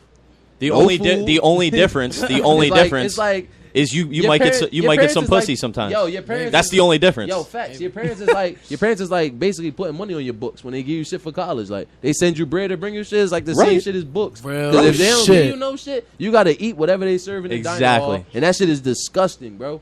Like, pitiful. Like I lost over 40 pounds because of that bullshit, bro. Like I didn't want to eat. Like it got to a point like I was so fed up with going to that dining hall and not having no good food that I was just like, right, I'm not hungry. Like, it's a tough like 4 to whatever many years. Then it closes at endure. 7. You know what I'm saying? It closes at 7. So after 7 o'clock, if you didn't eat, you fucked unless you got bread. Right. You know what I'm saying? So it's like college is really like prison, bro. Like it really is, bro. I hate that shit. Like if I can go for free, like I was just riding past and seen in Gloucester, it said 100% free tuition. Shit like that, I can deal with. You know what I'm saying? Because like even if I go back and I'm just like, yeah, this shit really just isn't for me. It's free at the end of the day. You know what I'm saying? It may cost to get there and back and all that shit, but it's still free tuition. So fuck being a part of it. Let's rise above it and let's make our own. Fact. That's what I'm saying. Let's make our own college, bro. Listen, you know what I mean? With what I want to do and educate people on real shit that they need to hear. Yeah, you know what I'm saying, and not waste their fucking time and make them pay and. You know what I'm saying? Yo, that's what we need to do. The American thing is like they make it seem like you need college when you really don't need anything. Steve Jobs. You don't need anything but your drive and your motivation. Steve Unless Jobs. you be like a doctor, some shit like that. Architect, science, engineer, sciences, engineer. Shit, you don't need college, bro. If you're going to college for a business plan or some shit like that, you don't need that. Right. You can go to a trade school. You can go business classes around the way. Facts. I mean, there's plenty of people who've done this shit already, know exactly what they doing, and then just tell you about it. Right. You know what I'm saying? You just need a business license. That shit ain't hard to get. You not need college to get a business license. Listen. Need college to be a. I was wilding out when I went to community college for I think it was a whole year and a half, and I said fuck that shit. Yeah. I couldn't do it. All right. Well, that was probably one of the most heated type conversations that we had. That was nice. I hate college. He said, shout out to everybody that can finish. Shout out to all the graduates of this year. Facts. You know what I'm saying? Proud of y'all, especially my boy Zob Money. You know what I'm saying? Shout out my boy Zob Butter. Yeah, a lot of props for everybody that went and endured that time that they needed to. You know what I mean? Yo, that shit is because that shit is crazy. Man. It's hard. You did your time. You did your time. You know what I mean? I did 2 years of it, but I still got 2 more to go, bro. That shit is hard, man. You be all right, bro. Shit you is got hard. it. Yeah. All right. What's our next topic? Food for thought, right? Ooh. Yeah, we got food for thought. We're gonna talk about artists who suffer, mental illnesses. What's our list right now? Like that. We got Michael Jackson, Eminem, XXX Tentacion, Kanye West, Kid Cudi, Logic, Bryson Tiller, DMX, and Lady Gaga. I want to touch on Lady Gaga. Before we touch on all these rappers and the legend Michael Jackson, Lady Gaga. I like Lady Gaga. I love her, yo. Yo, her music's crazy. Her music is crazy. I like her videos. Yeah, I don't really listen to she's her music, very bro. creative. She's man. stupid creative. Her videos. She really is. She really is. That's why I like her videos. Facts. I don't think you could hate on Lady Gaga. You can't. Because she made her own Matter of lane fact, if with anybody pop. tried to hate on her, I'll smack the shit out of them. You know what I mean? I love Lady Gaga, bro. Bro, she made her own lane with pop music. She made the poppiest music, but still dressed and acted like she wanted and to. it's so dope. It's really dope. It's not watered down pop music. It's not. It's really poetic if you really listen to her shit. Yep. I feel like Lady Gaga being bipolar adds so much to her creativity. Yes. Because she got dropped from her label, had a whole Netflix documentary, and let people into her life. You feel me? Into her creative process, into her personal process, into she has some type of disease, bro, that she has to get shots for and everything. This woman really struggles. I have no idea, but this woman really struggles. That's why I don't like when people get to a certain point, like Lady Gaga or Beyonce. A lot of people lower than us even have a perspective on how they shouldn't be complaining because they're so rich. But rich motherfuckers kill themselves all the time. Yes, bro. They deal with too much, bro. Because they realize it's because ignorance is bliss. You know what I mean? Like us, we haven't seen shit. Nothing. So when we're thinking of all these exciting things that are going to happen, the world's going to change, everything's going to be great. Our lives are going to get so much better with all this money, but the money doesn't buy you happiness. Sure don't. You know what I mean? Sure can make you happy. Ask Cudi. It supplements with it, but it doesn't buy happiness. You know what I mean? You have to be happy Michael inside. Jackson. If you're not happy inside, if you have a mental illness or disorder, you're going to be fucked up. Bro, Michael Jackson is the most successful pop star to ever live. And he was a drug addict. Yeah. You feel me? He was a drug addict. And some other things that I won't mention on You think he was the a show. He but- ain't touched them kids. Anyway, Listen, I don't even want to say. I didn't want you. we're not gonna go there. I didn't want you to go there. I was making a joke because I love MJ, bro. I love him. I do too, bro. I love him. I love Michael Jackson. He gave us some of the best music we ever had, and influenced and touched so many Still to people's this lives. day, You know what I mean? still sound like a first time hearing something. Exactly, bro. Like Man in the Mirror, shit like that. Like, Oh my, man. that's one of my favorites. I feel like if you really listen to Michael Jackson's music, like you can really like hear the depression in it. Like They Don't Care About Us, Man in the Mirror, Yep. Beat It. Like He was bro, like hitting around. break the shit. down Beat It, bro. Beat It is about a nigga who acts tough, but it really isn't about that life. Michael Jackson, no disrespect to the man, but he was a bitch. Michael Jackson was a pussy, bro. Michael Jackson was really he's not really like going there right now. He wasn't a hard body ass nigga. So for him to make something like Beat It is probably like him like talking about someone that he might have wanted to be. I'm not even trying to sit here and They disrespect said him. my boy Michael Jackson was a Crip. Yep. Yo, they really he's in a whole photo They said my boy. throwing Stop. up C's, Stop. bro. Couple photos, bro. Dog, Couple photos, stop. yeah. Said my boy Crip, man. Nah. Bro, if he a Crip, he got blessed in just because he Michael Yeah, Jackson. just because he's Michael Jackson, bro. Like, that's crazy, right? I ain't seen Michael Jackson wear red since I'm done since with the this. Thriller video, dog. Since the jacket, Yeah, bro, I ain't seen him wear red since the Thriller video. Facts. Dog. Facts. Look at his pictures. He wear a lot of blue, He man. wear a lot of blue. Wear a lot of blue, man. Yo, that's crazy. Yo, that's a lot crazy. of blue, man. Yo, Michael Jackson really might have been a Crip. Stop, like, bro. People like Eminem and XXXTentacion are like, and even I guess DMX to a certain degree, like people who really, really deal with like undertoned mental illness that you would not ever notice. Like XXXTentacion is a funny ass nigga, you feel me? And he really is a tough guy. Like the nigga really can fight. He really do gangbang and all that other shit. But like, if you listen to his new album, bro, and even like the album before it with Jocelyn Flores and Fuck Love on it, the dude is super vulnerable. Like, Yeah. you feel I me? like when artists are vulnerable and they talk about their shit. Eminem, Kanye, Kid Cudi, and even like Logic to a certain degree are one of the only artists who have gone on wax and said, I might want to kill myself. Right. You feel me? Like, right. that shit is real powerful, bro, because there's a lot of artists, they'll touch on mental illness, people like Vic Mensa, Chance, even Chance with his vulnerability about his Xanax addiction don't really touch the target. Like, if you go on the album and say that I want to die, Right. imagine how many people you'll touch, you feel me? Wheezy made the song. Wheezy, we have to bring up because he made the song "I Feel Like Dying." That was my shit. That was Yo, my shit right? for real. And when I started That doing shit made me feel it. Like I was when happy as hell when I heard I that. almost like You yo, happy I was with so that? happy when I heard that. I almost wanted to die. I was like, shit. bro, Yeah. you take it from someone who actually did the drugs that he was talking about. Like, I did Xans, I did Percocets, I did lean, I did all that. You feel me? I'm a heroin addict. You feel me? I haven't touched heroin in 2 years, thank God. But like, Salute. bro, Congrats. that Salute. shit really does make you feel like. Congratulations, bro. Thank you so much. Yeah. That shit really does make you feel like dying when you don't have it, bro. Like, Yeah. the withdrawal of Xanax, bro, can make you die. Like, it can Yeah. kill you. You can have seizures. I know. I had a heroin addict living in my house like 2 years ago, like No a year way. and a half ago. Yeah. He was Heroin working just for makes me you and everything. super sick, bro. Like, bro, withdrawing from heroin is no fucking joke. It makes you super sick. Scariest thing. Everything hurts. You throw up everything. You can't keep anything down. It's from probably like from 3 days to like a week and a half. This is how you feel. You want to die. Yeah. And like, it's so fucking nuts, bro. It's like the worst pain I've ever felt.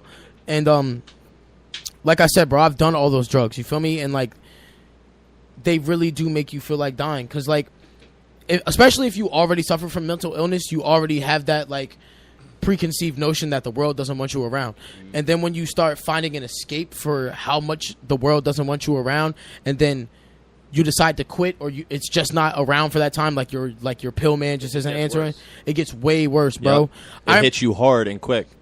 I remember when I stopped doing lean, and I only did lean for like a month straight. You feel me? I remember when I stopped doing it, I looked at everything, and I'm just like, everything's kind of fucking boring.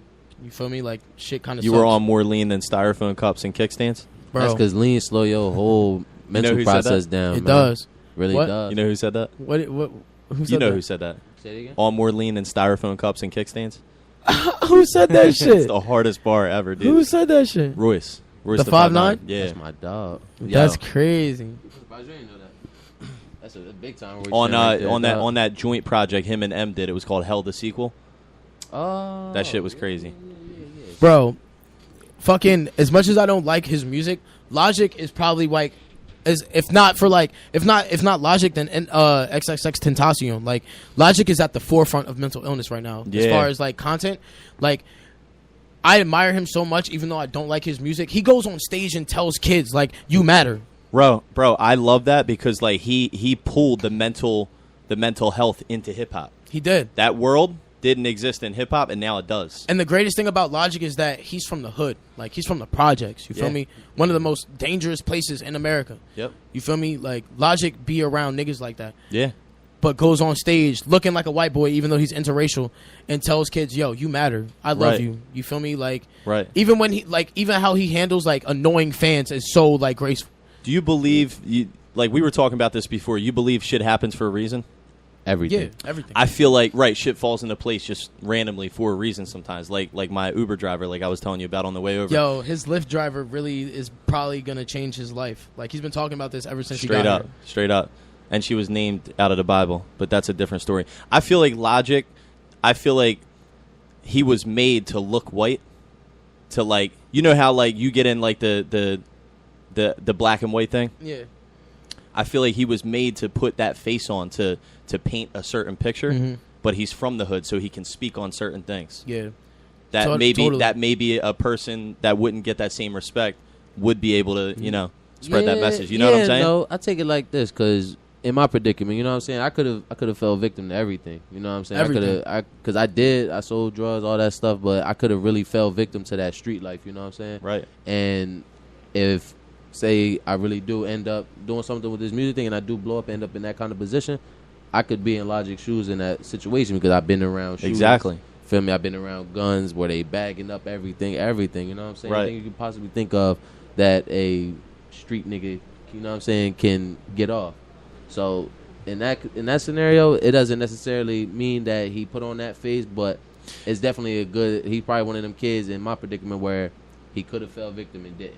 You know what I'm saying? He found his way out. Kendrick Lamar as well. You know, exactly. And Kendrick Lamar, he grew up in Compton, bro. You feel me? You know what I'm saying? I grew up in Atlantic City. He grew up in Maryland. You know what I'm saying? Kendrick Lamar grew up in Compton, bro. Compton. That was damn near the murder capital. The riots and all that shit. Everything, bro. You know And he was alive for that shit. And he was alive for that shit. Alive for that shit. He was He alive met for Pac that. before, bro. Yep. He met Pac when he was 3 years old. Kendrick's in the 80s, baby, Yeah. right? Mm-hmm. Yeah, mid 80s too. That's why that's on ADHD. You know what I'm saying? Right, It's basically right. breaking down like how it all came about, like how all these kids nowadays have ADHD and shit. You know what's crazy is the fact that Kendrick grew up in the 80s. DMX was like damn near an adult in the 80s. You feel me? DMX influenced Kendrick. DMX was pushing crack when fucking Kendrick Lamar was a toddler. Right. DMX started pushing crack at 10 years old. No lie. Started smoking crack at 12. Damn. You feel me? That's why he I'm never just- had a fair shot. Bro, shit. I'm not even lying. You feel me? Like, That's why he's in and out of jail still. DMX To has this been day. a crackhead for 12? 12, Was bro. he a crack baby though? Probably. Look at his face. Nah? He wasn't He wasn't a crack baby? Damn, Wow. man. That's Nah, even nah, worse. With that shit, with shit like that, bro, crack and shit like that shit can get into your pores, man. You know what I'm saying? Yeah. You bagging up without gloves and shit, or that, feel me, powder fly up, you breathing that shit in, you feel me? That shit can happen, man. Yeah, you can get addicted Feel by me? 'Cause accident. In that case, you know what I'm saying? They said crack was the hottest thing selling. You feel me? Just imagine how much bread he was making. He didn't give a fuck about having gloves on. He like, man, it's $100, right? It's $50. I'm Yeah, taking true. that here. Back, Right, you feel right, me? right. You know what I'm saying? So that's Yeah. probably how it honestly happened, bro. 'Cause You it happens honestly to might have lot a of point. people. It happens, does. it happens to a lot of people, man. Bro, A I lot remember of people, man. before my man's passed, I was bagging up acid with him. Oh shit. Oh, too late. I was my man's live incriminating himself. Don't call the hip hop police. I was doing some shit with him and shit. And bro, it got in my pores. I had to go to a doctor's appointment, bro. I was tripping at the doctor's. For real. Bro, I was off the L at the doctor's, my nigga. It was crazy. And yeah, so you definitely might have a point. Yeah, like bro, it's it probably gets into your system, man. You feel it me? does. I'm gonna be honest with you. When I got after the football situation happened with the smoking thing, that's how it happened. I was in the hot box the night before. I smoked my first blunt. You know what I'm saying? When I was in the hot box, I was just sitting there with them. They kept trying to pass. I'm like, bro, I'm good, man. You feel me? I wasn't beat for none of that shit. You know what I'm saying? I was mad as hell, sad as hell. So I'm like, it's whatever. Then you feel me? I get out the car and my body feeling weird as hell. But I wasn't scared of them. I'm like, I'm ain't probably that bad. high right now. I'm like, it's whatever, you know what I'm saying? So the next day, my boy, you feel me?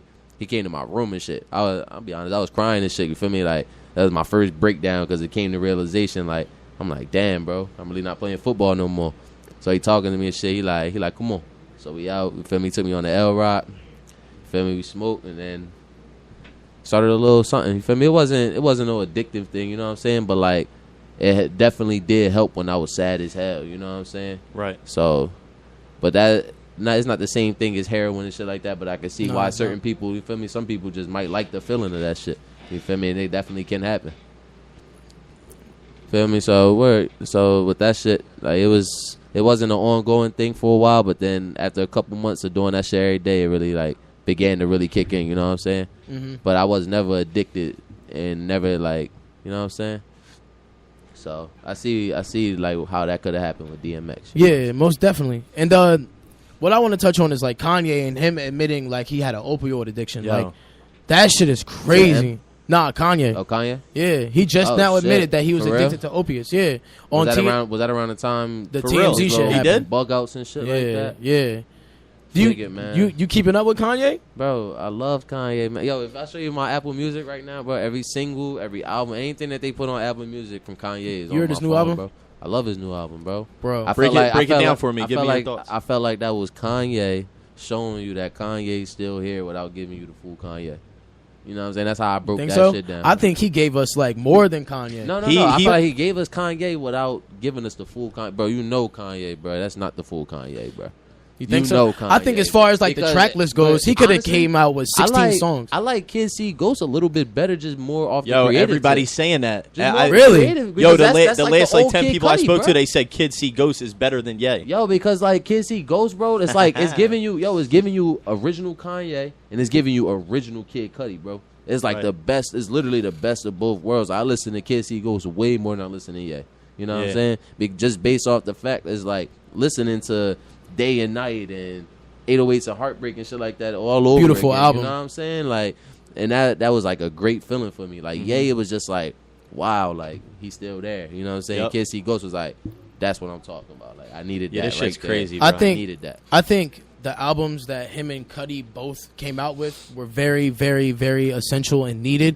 And I think that complementing that, I think Push's album was very, very necessary because you had Push's album where it was super rappy, super expensive, like luxury rap. Yep. And then you had Kanye, which was also super rappy, but very, creative and very vulnerable. And then you had Kid See Ghost, which it's not my favorite one out of the three, but like he said, as far as the creativity, the vulnerability So that Kid vibey, Cudi bro. showed, Bro. I don't like Kid Cudi's music at all, but his vulnerability that he showed on that album complemented Kanye's lyricism in such a beautiful way. Right. And Talking about finding himself and how Bro. he's reborn and shit. Like, it was so and great. Kanye's going through all his shit at the same time. Like, what better way than for both of them to come together to make that? And you I know what love mean? the fact that Kanye didn't really mention him and his affiliation with Donald Trump on either albums. Like, Yeah. I feel like PP made that song with T.I. to Yeah. Kanye versus the People. It was Yeah. Right. all that shit, right? You I love you T.I. peeped how after the albums dropped, you haven't heard anything about that slavery shit. You know what I'm saying? Right.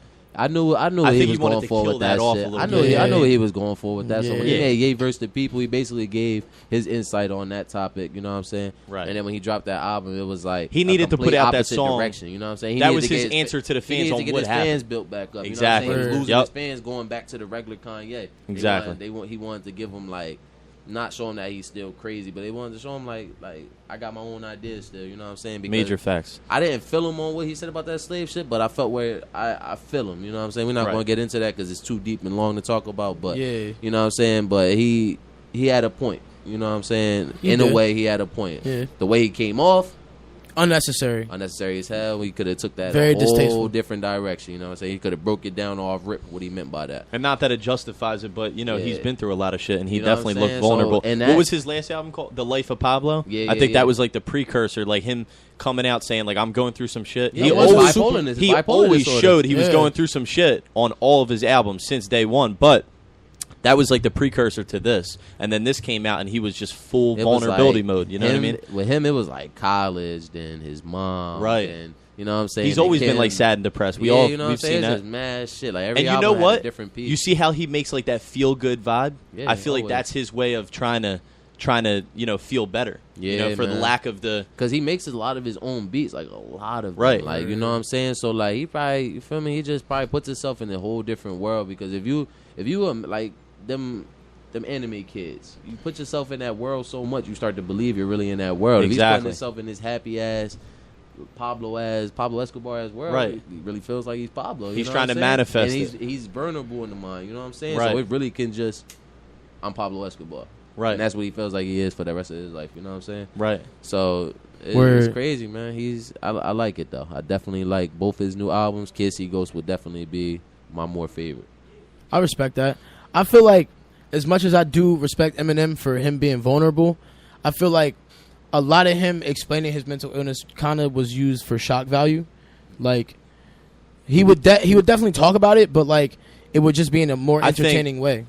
I think what happened, like the story on like you see the transition from like an Infinite album to like coming out with like the Slim Shady EP. Actually, the Slim Shady EP was first. Before Dre came, I think Dre kind of pulled that out of him. Like he's like, yo, like you need to tell the world who you really are. Like you need to change your whole like persona and just really show people like. I mean, you. he had did that songs. with all his artists though. Yeah, because like they said, Snoop. He exactly. Snoop, he made Snoop. Snoop came in the game there basically trying to tell him to switch up his style. He like, bro, keep that Long Beach, you know what I'm saying? That swag with you. That West Coast style is different, bro. That's exactly what I'm saying. Like he wants you to be different. He wants you to be yourself, because Dr. Dre at the end of the day is himself. Dr. Dre is one of the all-time greatest producers. You know what I mean? So like when M came out, he was just a dope white dude from Detroit that could spit and sound like Nas and AZ and had that kind of those rhyme patterns and shit. You know what I mean? So Dre was like, bro, we need to. How do we paint this picture different? Like you can't be the white dude from Detroit that sounds like Eminem, that sounds like Nas and AZ. So like you got to show the world who you really are, and he really like got vulnerable. You know what I mean? On Slim Shady EP. Yeah. And sold a lot of rock bottom, my like nigga. Low Down and Dirty. Like I don't know if you heard the song Low Down and Dirty. He talks about like robbing people and like if you see rock bottom, my nigga.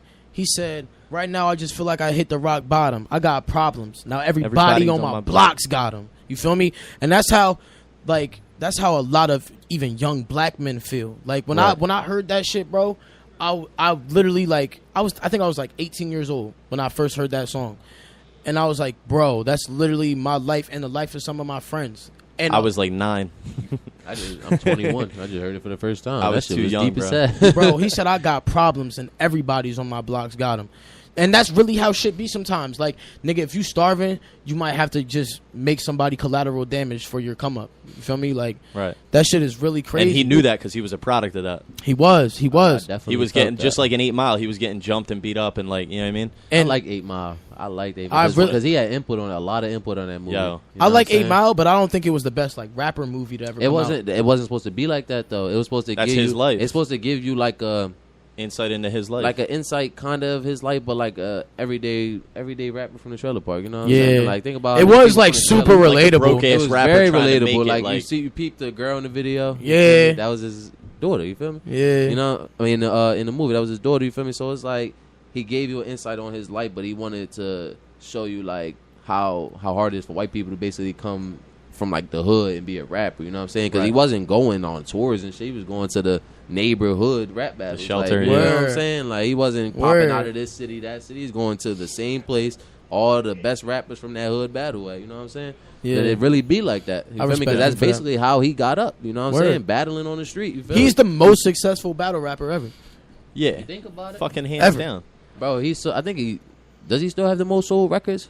He might be the most successful rapper. Period. I think he's the most successful rapper ever. I think he had the most like. Honestly, I'm banking on the only person that would ever take him out is Drake. Like record wise, Drake has the most number ones ever. Yeah, he has the most number ones. I'm talking about like records sold. I think Eminem has the highest. I think he definitely does. It's M. He does. Like multi-diamonds, some shit like that. He's got over 150 million sold. M was the number one for that whole decade where he was like killing the charts. Oh my god! But he was absent for 4 years. Think about that. Yeah, that's a long time. He was absent for 4 years, so he was only there making music like current and working 6 of those 10 years. Yeah, it's crazy. And he still outsold everybody. How do you do that? 6 years. You know Eminem because he was good, man. He definitely was very, very lyrical, and he got deep in everything. I was too young to like really like understand what he was talking about. Right. But I was smart enough to know what he was saying. You know what I'm saying? So Right. I could think about that shit for years and years and years, and then one day just be like, Wow. oh, that's what he meant. Right. That's You know why what I I'm saying? think Like, a lot I of love shit he used to going say to back me when I was little. and You know yeah. what I'm saying? Like a lot of stuff he used to say to me when I was little, I heard what he said, but I didn't understand that shit until I got old enough. Right. You know what I'm saying? That's why I think XXX Tentacion is so important, because he's not super lyrical. He's very talented. He can rap his ass off, but he's not Eminem. Nah, like, yeah, you feel me? Nah. But the fact that he like puts so many different genres of music into his like music, and the fact that he like The emotions. Hell you yeah. feel me? He Yep. he goes on Instagram constantly and tells people like you matter. Like I'm trying to spread positive energy. Like you can read up his story, bro. Like the kid really grew up without nobody. Like his Yes. mom really like would just drop him off everywhere. Like he was really a loner. You he feel me? talks about it a lot. He talks like, about it a lot. A lot. And his story, he dated a girl, Jocelyn Flores, is literally about a girl he used to fuck with that killed herself. You feel me? Like the kid's seen shit. He's been stabbed in the face, all this crazy shit, where he could easily say, fuck everybody, I'm just gonna live in my squalor and be an asshole. But like when he first came out, he was on some rich nigga rap shit. You feel me? Like he would buy grills, crazy chains, have bitches all in his crib. And now like you don't see that from him no more, because he's really focused on how he can change these kids. And the fact that he makes so much eclectic music, not only is it therapy for him, because no one wants to be pigeonholed as a rapper. You Hell feel me? yeah. No one wants to. No Right. one wants to just be a rapper. Right. And he goes so left field. He brings indie music in it, like fucking like alternative music. Saw Lil Maddox on his album. Bruh, you feel my me? favorite Like, song on that album. He's a beast. Like, Yeah. and he's so famous not because there's a machine behind him, but because when he says I put positive energy into the world, he really does it. That's why he can put out songs like Sad, and it can go from like in a week. That was probably his most successful song besides Look at Me. Bruh, it came out and in a week it had 15 million views. Yo, Right. Sad really like that Yo, was like he came out of nowhere. Period. I think it went top 10 in the on the Billboard charts. Right. I think it really did for a couple His weeks. song Changes just went platinum. You feel me? Yo, I Sad went promise you, platinum. one Sad went day I platinum didn't know who the fast as fuck hell. the man Fast was. as The next hell. day I woke up and he was just like this big star. It's crazy because Like, look been around at for Leo, years. look at me. I Me didn't know came that. out like 2015 or 16. I remember hearing that shit. Yeah. Somebody got punched on the video. It was like a World Star video. And when he got hooked, it said, "Look at me, look at me." You feel me? I remember that shit. You feel me? So it was like, you check the comments. You like, who's that? Who's that? Who's that? And they like XXX. Look at me. You feel me? So I type it in. I'm listening to it. And like every time I heard it, I'm just thinking about the video. You know what I'm Right. saying? And then one day I'm on Twitter and it's just like he's everywhere, bro. Like Why did that happen? everywhere. Why did he get hit on stage? Who? When it- X? No. It X. wasn't. Nah, it wasn't that That's video. not what we're talking about. I'm talking about like Snow, like somebody. It else was like fight. a street parody fight. video. Yeah, Like a yeah, street yeah. fight. Somebody was fighting and then like dude slipped a punch, came over top, cracked him. As soon as he cracked him, the music dropped. You feel me? Like knocked him out. I'm like, bitch, who was your man? Around, Hey. he's drawn like world star. Yeah, before that's knocked out face, and then you just hear that song in the background. You feel me? That was like late 2015, early 2016. You know what I'm saying? Yeah, I didn't see But that. you know what's crazy? The reason he looks like an overnight success is because he was locked up. Yeah, He was in jail for a minute. Yeah. He was in jail for like That's what happened. That's how Look at Me blew up. He got locked up, and it was a free XXX thing, and then that song, you feel me, was the hottest song out for like 2-3 months, bro. the cover art for that song is his mugshot. Yeah. Yeah. It's his mugshot. Oh yeah. yeah. I seen a picture. Yeah. Yup. That's his Yep. mugshot. And not only is he like such a crazy success, but low key Florida is running music right now. We got Kodak, we got X, Puya, Fat Nick, Smoke Perp, Wi-Fi's funeral, Said Lil Pump. Lil Pump. He from Florida? Yeah. That's Wi-Fi's funeral is his brother. You lying? Wi-Fi's funeral and I don't know Lil who Pump, the I fuck think half of brothers, these bro. dudes are. Like, I really That's believe they're crazy. brothers. I don't know if he was saying that's my brother as if like that's my best friend, but like they're all from like Broadway, bro. Like Word. might be his brother. Like his The real fucking life brother. even Ghostman. You feel me? Like all of them niggas fucks with each other heavy. Ski Mask. Who? Ski Mask, Ghostman. Ski my Mask is my favorite out of all of them because I he's don't really fucks with him lyrical. like that. Bro, if you really bro, go on Genius.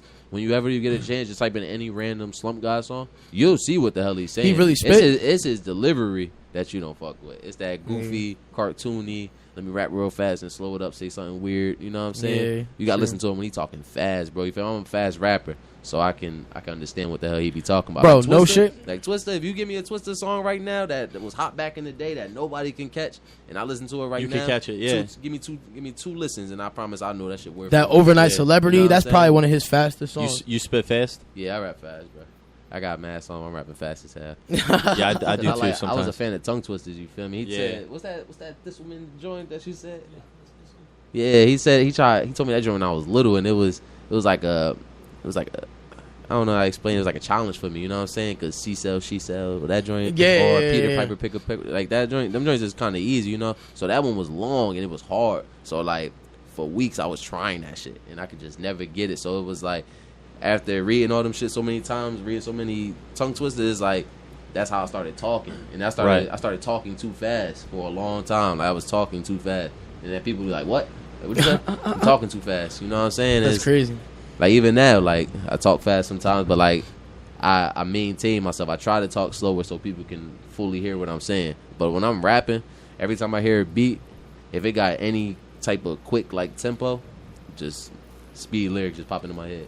I just start rapping fast as hell to catch a vibe. Right. Bro, you might have a gift for real. Like, has anyone ever told you that? Like, Nah. Cause like the way that you explain that is just real crazy. Mm-hmm. Like the fact that you can just listen to a beat and already know what the fuck you want to rap. Oh yeah, I already know. Actually, you seen it in the studio session? Like That's a lot of people crazy. a lot of people don't see me write my music. You know what I'm saying? Because I like to be by myself. Me too. I feel you. We talk about that all the time. I need noise. I can't. You need sit noise? I I need can't to be sit in the silent. I can't sit in the quiet room and write a song. I can't. I have to. I have to sit That's in a why I'm silent not good room. at testing shit. I can't sit in a quiet room, bro. I start getting paranoid. I feel like somebody gonna punch on me or something. There's people in the room, but nobody's talking. Like that's weird as That's hell. how I feel when I can't put on Like, headphones and that's walk so in public weird to for a me. long period of time because I feel like someone's gonna sneak up on me. That's why I can't sit at weird. like That shit make me recitals. It's like and- paranoid. I swear to God, it's weird. That's why I can't like sit and listen to people talk and stuff like that. Like it's weird. Like you know what I'm Yeah. saying? Like you're just quiet as hell, and like anything you do is a disruption or a distraction or disrespect. That's probably I why guess it's I a can gift. I can relate to both of you guys sometimes because like sometimes I just want everyone to shut the fuck up so I can like write some shit. Yeah. You know what I mean? And really get deep with it. But then some other times like I like the vibe, the whole studio vibe where someone's Yeah. working with you and you're creating something. You know what I mean? Right. So I mix it up. Facts. When I was in the studio, I made this song called All Mine. One of my producers from Texas sent me the beat while I was in the studio. I just went there to do a feature with one of my boys. He sent me the song or the beat, and he like, tell me if you like it. That was probably one of the coldest beats I ever heard. You know what I'm saying? It's probably one of the coldest beats I ever heard, and it's still my favorite song, just based off the fact I wrote and did that shit right then and there. You know what I'm saying? That beat was crazy. That's really impressive. You know what I'm saying? Yeah, it is. Was you at the House of Booze? Yeah, like a few months ago, Yeah. Yeah, I saw you perform. The song I performed for my final joint. bro. Let me That tell you, song. bro. Did you perform there? Yeah. His performance? I was there. Were you? What? You I was at the. performed too. You was I at. performed too. Nah. House of Boot. Nah. The show that was ran by Ben Martin. The last one. The last one. Izzy? Okay, I was at the one before that. Oh, wait. All right, yeah. I was at the one before that. I know which one you're talking about. I was supposed to be in that one too. Yeah, But nah, that was a dope show. I saw him on stage, bro, and this nigga really came to the fucking House of Booze with a parka on. Did not take off this fucking windbreaker parka looking coat until he went on stage. And the shoes this man was wearing was crazy. He had the different colored Vans on, the overalls. My nigga, it was so crazy. Like he really looked like a rapping Mario, like a rapping Super Mario. Like it was the craziest thing I ever seen. You Yeah. feel me? And I don't even fuck with overalls. But this nigga freaked it, like, and his performance was dumb nuts. See what I'm saying? You could make it work. We were talking about that on what was that last week's show? Yeah, fuck overalls though. Feel Love me? overalls, man. Nah. We actually we was If you talking could pull about. it all, if you could do Love it, overalls, man. If I could that's a big part I wear of them shits before jeans. that's a big part of hip hop fashion, Hendo. We was talking about face tattoos too, and I just got my shit tatted yesterday. You feel me? Hold on, let me turn around. Like keep my shit. Stop. I got a lightning bolt on the side of my face. All right, it's not as bad as the face though. My Nah. man, You still get a job see with what I'm that. saying? Word. That's what I tried to tell him. Like, You still get a job with that. if you don't get a fucking lightning bolt across your face, man. Bro, I was never getting a lightning Dog. bolt across my face, so I could look like Kratos. You feel me? So I can look like David Bowie. Fuck out of here. That ain't cool though. As long as it's not right. Nah, I there, fuck you with know it. what I I'm fuck with it. Yeah, I'm not going to get nothing crazy on the front of my face unless like my mom die or some shit. You feel me? Right. saying? But That shit hurt. Nah, I didn't hurt at all. It was actually it was annoying, but like it ain't hurt at right all. next to the ear, right? Yeah. Now Hendo can technically say he's got a face tat. I'm an official He SoundCloud went and did it rapper because now. we had the topic last week on face tat, so he took less than a week to go get it. That's because I'm connected for real. You feel me? He's I really connected. ride for my And show. some motherfuckers are about to get unplugged, but Hendo's connected. But nah, That's bro. funny, man. Bryson, back on the subject. Bryson Tiller, he said the sales on his newest album didn't do so well because he was depressed. And when I heard that, I was trying to Break wrap my that head down around for it. me. What? How? I don't know. Cause like I feel like honestly like Wouldn't that make it better? No. I make the best music when I'm depressed. No. Maybe Yo, it was so do I. Maybe it was from like a When marketing I'm fucked up, standpoint. I make the best music. I feel like his first album was more of like, it wasn't more so heartbreak. You know what I'm saying? It was more like It was lit. it was more like taking your girl. Yeah. I feel like It this was. album. It was very I feel like this album. It was more like losing the girl. Yeah. You know what I'm saying? He Why was. is that a bad thing? Because Wouldn't it's wouldn't that like make you like touch on emotions and like It would be like Lil Pump going from making the music he does to XXX kind of music. You know what I'm saying? Nobody wants. I haven't heard Pump's music. I don't. Nah, it good. Good. But I know good. but Triple X, I like him. All right, so I call him Triple X. All right, so his vibe, you know how I'm not X's saying vibe that whole is, name but every time I bring him up. Lil Pump is a very, Fucking, like- very head banging. Thanks, Like, thanks, let me hop in my thanks, bag real quick type of artist. He don't Word. say much. He just very hype. Let's get it. His energy is amazing, bro. I can give him that. You know what I'm saying? But it would be like him going from that to depression. You know what I'm saying? Because Yeah. Bryson Tiller was a real dark. You know what I'm saying? He's like a Tumblr rapper. I kind of feel like, if y'all know what Tumblr is, like Yeah, I know what real Tumblr is. dark and dreary. But he was like Very I want- atmospheric. I want your girl. You know what I'm saying? He had 502 come up where he was actually rapping. Like, you know what I'm Coming saying? hard with the bars With- too. And he's very lyrical. Like, you He know what I'm is. saying? He As can opposed rap. to this one where everything is just like up. You know what I'm saying? But it's up with a different vibe. Like, his last album was down with an up vibe. This one's up with a down vibe. It is. And they don't like that. Right. I don't like that. But I like the second album better than the first one.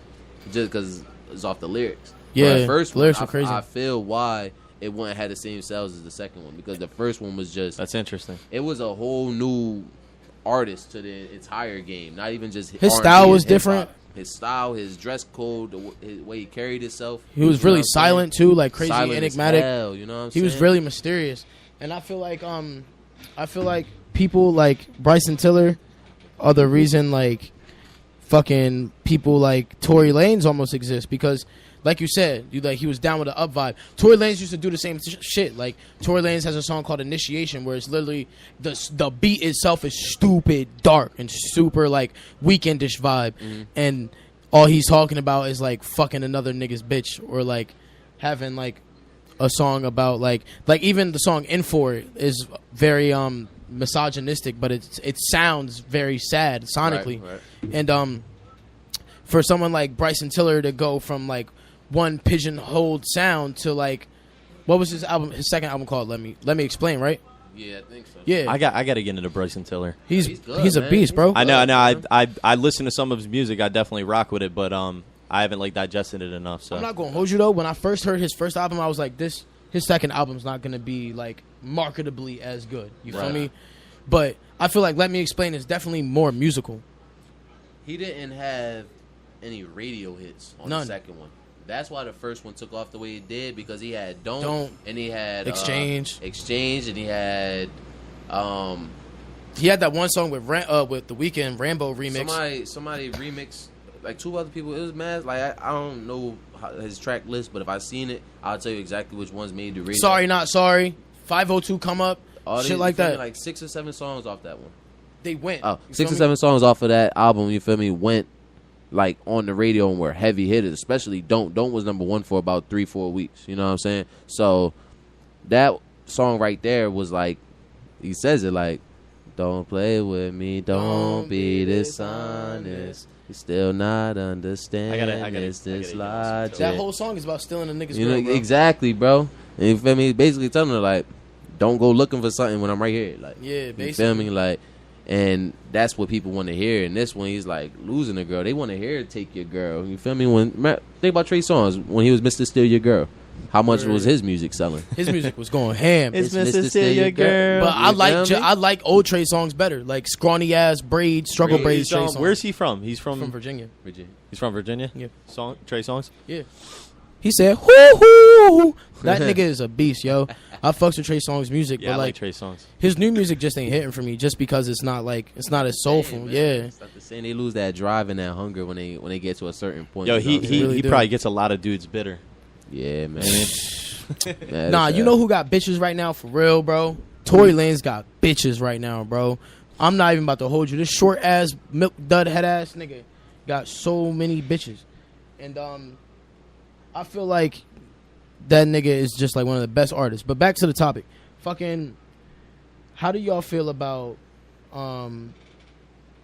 I guess people like Lady Gaga and Demi Lovato making more of an attention when it comes to like mental illness, because like it's very very taboo in rap music, you know. But Demi Lovato, you saw her like whole life, you feel me? She used to cut herself, she was addicted to cocaine, she went to rehab, all this other crazy shit.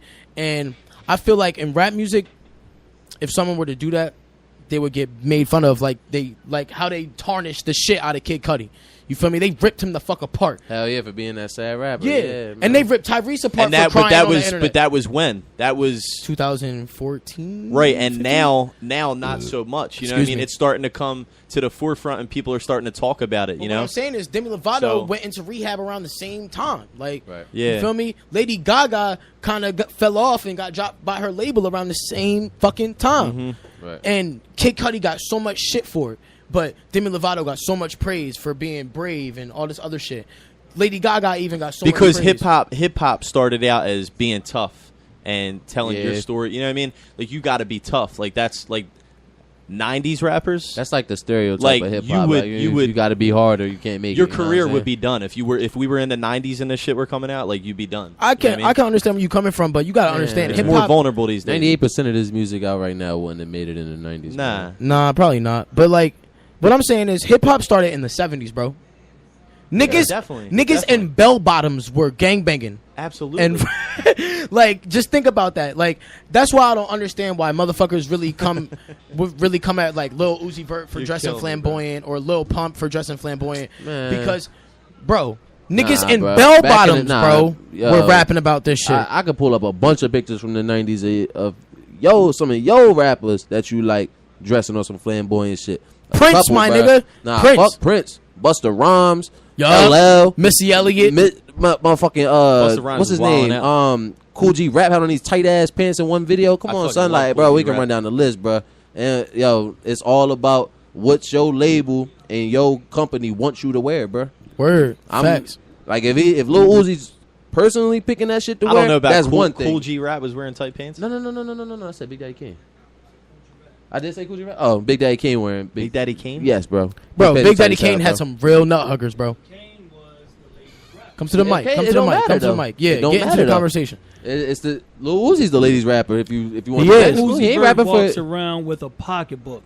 Hey man, No, bro, listen. it's glorified in hip hop today. Homosexuality is glorified. It is. It's an abomination to God in every book of faith. Now he might be a decent artist. He might be a decent artist, but walking around with a pocketbook and taking pictures with your legs in between Young Thug's legs with another pocketbook. Oh, I never took anything from Lil Uzi saying he wasn't gay, but I'm just saying. And to touch on the Demi Lovato, Lady Gaga situation, due to demographics on their popularity. White people. No, just demographics, period. Now, Chino XL said something in a song that I pointed out to my son. He That's your dad? This your pops? Yeah. Oh, shit. I kind of figured that out. He said, "Let flame spray, 'cause I'll forget about you like Farrah Fawcett when Michael Jackson died on the same day. Wow. They died on the same day. How many times did you hear Farrah Fawcett A lot. as opposed to Michael Jackson? I heard a lot more speculation about Michael Jackson's death than I heard about people honoring his death. You feel me? Like, Right. about the doctor and shit like Right, that. right, right. But people let I'm Farrah talking Fawcett about- be. I'm just talking about when Farrah Fawcett died, everybody's like, oh shit, Farrah Fawcett's dead. But then when Michael Jackson died, you didn't hear anything else about Farrah Fawcett ever again. Nah, you didn't. Go to the anniversary of when Michael Jackson died. Farrah Fawcett died on the same day. So did my grandma. Don't talk about her. Nah, they don't. Demi Lovato, Lady Gaga. Lady Gaga's weird. Demi Lovato is the American girl. Yeah. Facts. No one really did pay attention to Lady Gaga's mental illness until her Netflix joint came out. Because of how she came off as an artist. Because they were like, this bitch already crazy. Yeah, she was weird, so they just like, all right, she's crazy. There's nothing new. But Demi Lovato's the happy, Sunny with a Chance girl from Disney Channel. You know what I'm saying? She's like Disney Channel's face. You know what I'm saying? Camp Rock. Sunny with the Chance got canceled because she was going through much shit. And they didn't make a part 3 to Camp Rock because Camp Rock 2 sold way more than the first one. You know what I'm saying? They're about to make a part 3 with the Jonas Brothers and all them. You're going to bring in a new group. But that's it around that same time. You feel me? So, like, Demi Lovato being sad, compared to Lady Gaga being sad, is just like, he said it. You know what I'm saying? Yeah. It's like Disney Channel's face is sad. Okay, Lady Gaga's sad. You feel me? What sounds worse? You know what I'm saying? Facts. Right, that's true. Big time, bro. Because I couldn't. Like, it happens. Like Robin Williams, who would think he would have killed himself? You know what I'm saying? Yeah, that shit blew my mind. Like that shit was crazy. That's definitely sickness and mental illness right there, man. The people that try the hardest to make you the happiest probably are the saddest people ever, bro. You know what I'm saying? That's very true. They try so hard to make everybody else happy. They dimmer they happiness. Who were the two that just passed away? Anthony Bourdain and who else? I'm not sure. A day or two apart. I'm not sure. But there's been a lot of suicides going on in Hollywood, right? Man, it's basically whatever story sells the most nowadays, man. They don't care who die. That's really nuts, whatever story sells the most, man. Think about the glorification of suicide, because I know you're about to touch on something else. Mm-hmm. Think about the glorification of suicide. Suicide has been around for a long time. It's more so rich people.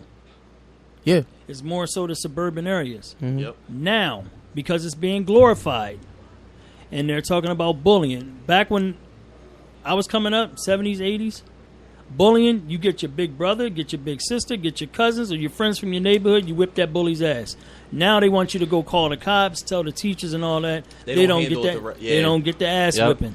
So they take that as when they bullying shit. You take on the bullying aspect, take on the glorification of suicide. Now you got these 12, 13-year-old kids killing themselves. Right.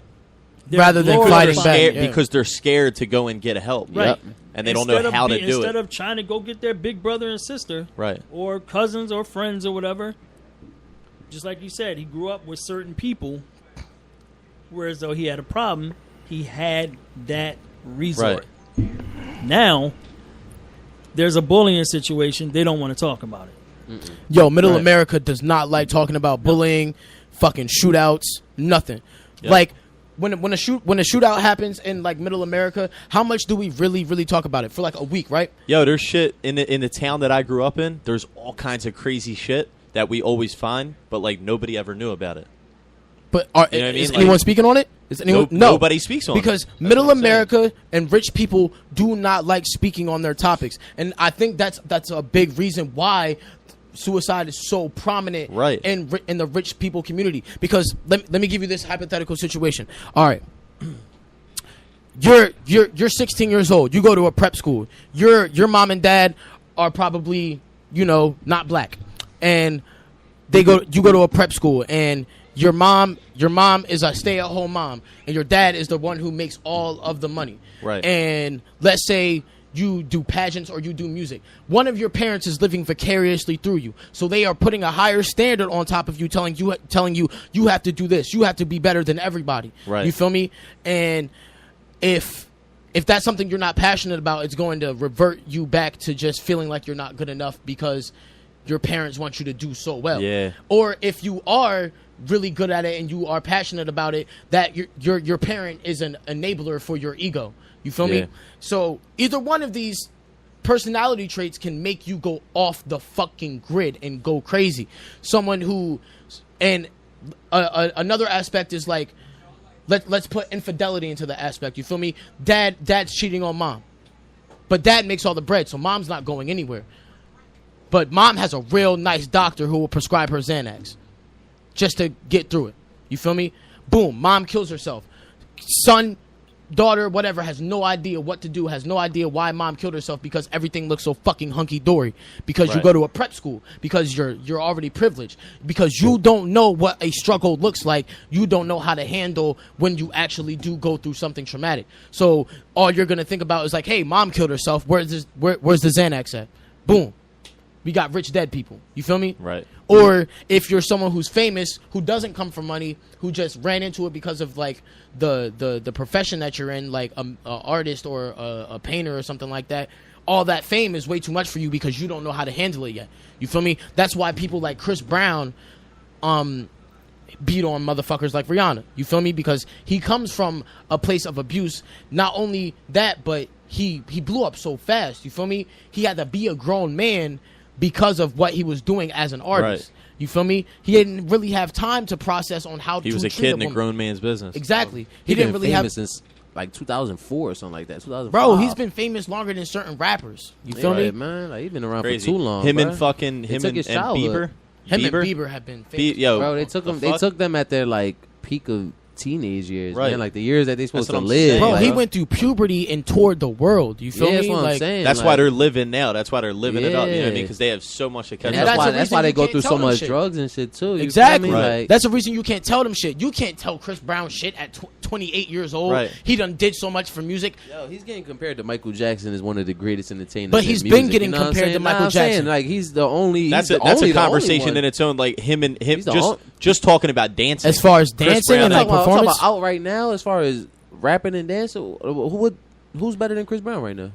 I mean, as far as like, I guess as far as like the persona that he brings, talent wise, yeah. That's Michael Jackson's protege, bro. But the Weeknd has basically the same voice as Michael Jackson. But he don't got the same dance moves. Yeah. So Chris Brown is Michael Jackson's protege. All right, the moves, the music, we got to give him that. Yeah, you know what I'm saying? Yeah. That's who Chris Brown is. He can do everything Michael Jackson. You ain't see his tribute when he started crying, like bro, like behind that joint. I thought it was like what year was that? That was that was the year he died. The year he died. It was the BET Awards of the year he died, I believe, because they gave him Michael Jackson tribute, and he was behind the curtain. That shit dancing, was dope. Yeah, you feel me? And I'm like, is that a hologram or is that Chris Brown? Right. You feel me? They opened up the joint. It was him, bro. Yeah, that's his image, bro. He had the white glove, everything. Mm-hmm. Yeah. My point is the fact that like we have to stop making these rich people seem like they're better than us or they don't suffer just because they're rich, bro. Right. That mindset. That's so dangerous. That's really self-destructive. Because it also puts kids in a fucked up state of mind because then they you know what I mean, they're glorifying it and they want that. Exactly. You know what I mean? And they get to that and they realize that's not where the happiness lies. So. I'm so happy I went through so much shit as a kid because when this music shit pops off, I already know who to talk to, who to not hang out with, what to do, and who to stay away from that will probably trigger a mood swing. You have real life values and you learned all your shit. That's why Jay-Z can't be defeated because Jay-Z has real life values. Right. You feel me? That's why he's been talking about it on his albums for years. You know what I mean? People crossing him. And even Kanye West, to a certain degree, was spoiled as a kid. Right. And he was arrogant and Jay as had shit. the street figured out. He had the game. You know what I mean? You feel me? He went to school in Japan. You went best dressed, dog. You just like, that's why he was so caught up on Big. Yeah, like Kanye West, bro. He was. Yeah, exactly. You feel me? That's why he was so caught up on Big. Kanye was a really spoiled child at certain parts of his life. You feel me? So like, you have to understand that this man lost his mom. You feel me? At the peak of his fucking career. Right. The best part of his career. The best part of his career where his mom's supposed to what kind of album be there with him. Had that bro, not he happened. probably would have been the best rapper. Like, who would have known? Because the way he was going, bro, that was my favorite rapper. Yeah. You feel me? He's still one of my favorite rappers today. Oh, he's still in my top 10 easily. Yeah. Oh, yeah, he still is. Hold on. Regardless. Who's in your top 10, bro? My top 5. Are we doing top 5 or top 10? We going to top 5 or top 10? Let's do top 10's a little easier. Top 5? Nah, top 10 is a little harder because I got too many. Yeah, let's do top 5. Top 5. Q-Tip. Wow. J. Cole. Big L. Joey Badass. Capital Steez. That's my top 5, bro. That's my top 5. He said Capital Steez, dog. Capital Steez was too Did far you ahead say of who his was time. the first person you said? Q-Tip. Q-Tip, for real. A Tribe Called Quest. Yeah. Yeah. Wow. You really know your shit. Bro, that's like who's fucking with him, bro? And you think Q-Tip's the best in Tribe? Hell yeah. I think Q-Tip was the best of that whole era, man. Bro, like, vibrant thing, a vibrant bro, thing. he was. If it wasn't for him, bro, if it wasn't for him, jazzy hip hop wouldn't have been a thing, bro. Honestly, I'm it would not. Common, Jazzy, who the fuck is Common looking up to? True. You feel me? Who got the jazz, bro? Who got the jazz? The bro? Roots. After Q-Tip in the De La Soul. No, after Q-Tip, it was all the same. you feel me? Q-Tip Like, and, yo, Tribe bro, and De La Soul was all the same era. you feel me, bro? Actually, De La Soul came out a year before. But who Tribe. came out first though? De La Soul came out before Tribe. But De La Soul first album compared to Tribe Called Quest first album, Different. way different, bro. Wow. Had no type of similarities except it was hip hop. The Jazzy started with Stetsasonic. yeah. Wow, that's crazy. So Q-Tip definitely my number Well, one. He'll always that's be my one of number my one. biggest influences today. I love Hell jazz. yeah, I love man. jazz, funk, and That's soul, my like favorite, the original sound. Instrumentals, So bro, if I need a beat for a Oh, song, bro. bro, I'll take a jazzy hip hop over any. yeah, Anything. straight up. Yep. You are you getting into lo-fi hip hop? That's like, bro, it's like a derivative of jazz hip hop. It's so good. It's so lit, bro. It really is, bro. But, November Chills, that beat, that's lo-fi. We gotta wrap this up though. Yo, we had a lot of great topics. Yeah, today, this I'll was tell you like that. probably one of the best shows I This had. was the best one. Yeah, This was the best one. I just want to give a shout out to first and foremost, it is Father's Day. Shout out to all the dads. Respect, Yo, pops. shout out to Feel me? Hendo. Shout out to Hendo. Why shout out to me? Oh yeah, I'm a dad too. Who's You your feel me? dad, My bro? son is. Oh, happy Father's Thank Day, you my so brother. much. You're doing your thing up here, and My- I salute yo, any fathers out there. Happy I Father's Day. appreciate it. Salute to any fathers. Yo, my son got teeth now. Yeah, he 9 months, bro. He got teeth. I'm about to see him soon for his birthday. It's crazy, but That's what's up. I just want to send a message to anyone out there who's suffering from mental illness, or someone who feels like they're way too alone. Someone who may feel like even music might not get them through the day. I just want to tell everybody that's suffering that you're not alone in this world, and that this radio show is here for you. Or if you don't listen to the radio show, or if this is your first time listening, look me up or Nick on Facebook.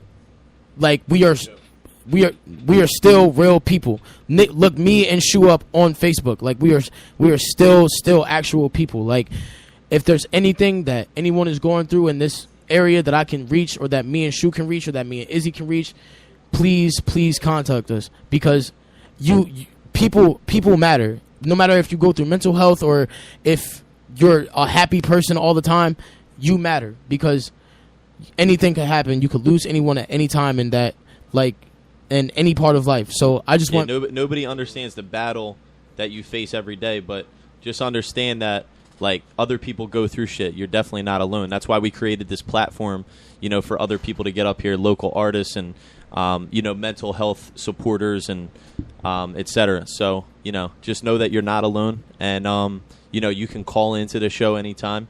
We'll give you a number. I'm not going to provide that right now. My biggest thing for people going through mental illness, even if you're not a rapper, poet, anything, just write out everything you're feeling and going through, because I promise you that you'll feel 10 times better. All you need to do is just let it out. When you let it sit there and build up, it bothers you forever because it's sitting inside. When you let it out, you have nothing to sit on anymore. You feel me? So if you're going through something, definitely look into a pencil or paper or somebody else you can talk to. Yo, you want to shout out your socials, bro? My socials, Instagram and Twitter, at Izzy Mcfly _. My Snap is Izzy Mcfly with 2 Y's at the end. My SoundCloud, Izzy Mcfly. Follow me on everything. You got any new music out? Do you have any music that we could play right now? Yeah, I just dropped the EP. There's a Swing Season 2. It's a part 2 to the trilogy. I'll be dropping part 3 very soon. You can play some of it right now. You got, we got, you got anything you want to play for anybody listening? Yeah, it's right here. 7. I need the piece. Oh damn, nah. Yo, who got a phone we could use right now? You got it? Word. My girlfriend came in clutch. We gotta figure this out. Yeah. Hey, I got Bro, you can just play at the top. it's possible. See, look, she already got me locked in. That's my dog. While we're waiting for that, or actually, you got it right now. Yeah. Bet. You got it. About to start it off with the intro. All right.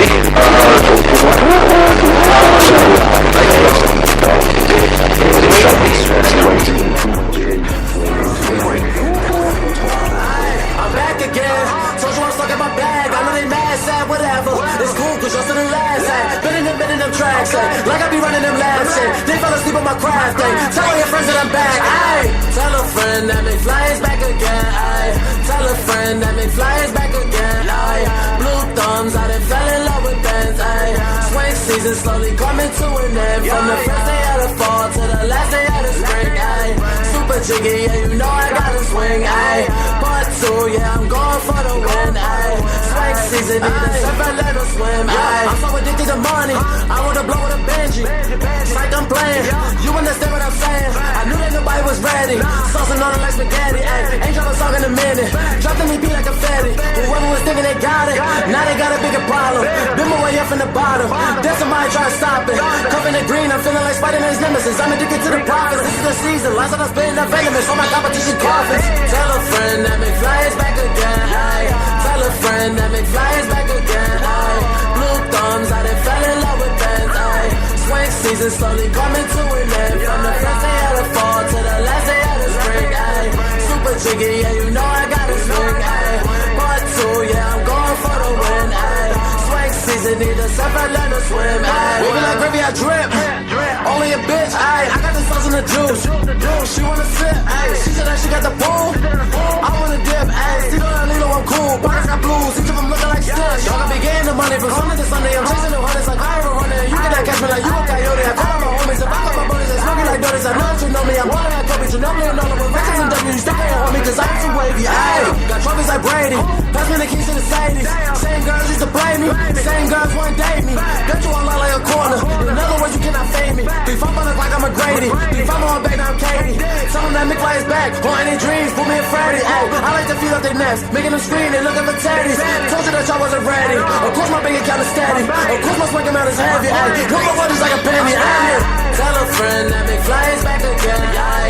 Tell a friend that Mcfly is back again. Ay. Blue thumbs, I done fell in love with bands. Ay. Swing season slowly coming to an end. From the first day of the fall to the last day of the spring. Ay. Super jiggy, yeah, you know I gotta swing. Ay. Part 2, yeah, I'm going for the win. Ay. Swing season, need a surf and let her swim. Ay. Hey!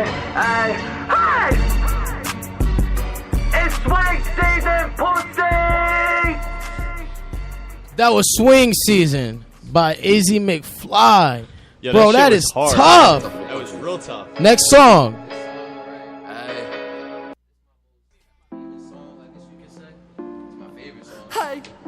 You said this is your most famous song? Yeah, I made this honestly about a month and a half after I just heard it. Hey! I swear to God, this is a song.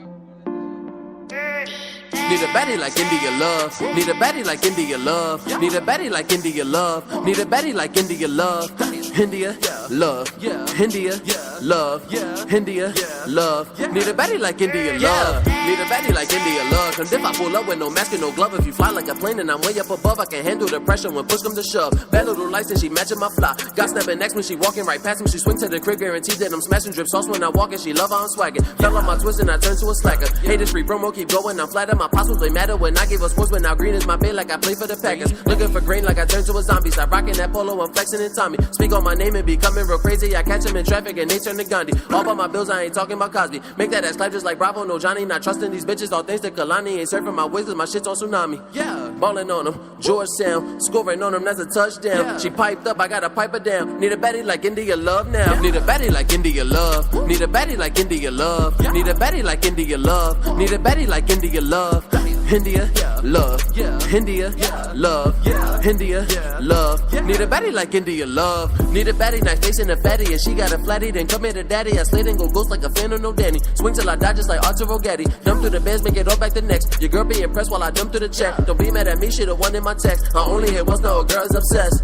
India, India, India. She let me record it like cinema. If you broke, you're a joke like comedians. More paper than encyclopedias. I pull up and she gets to suck it, and me and you fucking don't think that I'm cuffing. You been through the deal, don't know why you were bugging. This pack OD lick got me baked like a muffin. She think that I like her, I don't like I'm Bryson. All about my chicken, ain't talking about Tyson. My man's got the drugs in his law like a cipher. Mcfly about to blow like I'm cooling with ISIS. Call me a dog, so she must be the bone. Got her addicted, she yell on my phone. You get homie real fast, trying to step on my throne. If you don't look like India, leave me alone. Need a baddie like India love. Need a baddie like India love. Need a baddie like India love. Need a baddie like India love.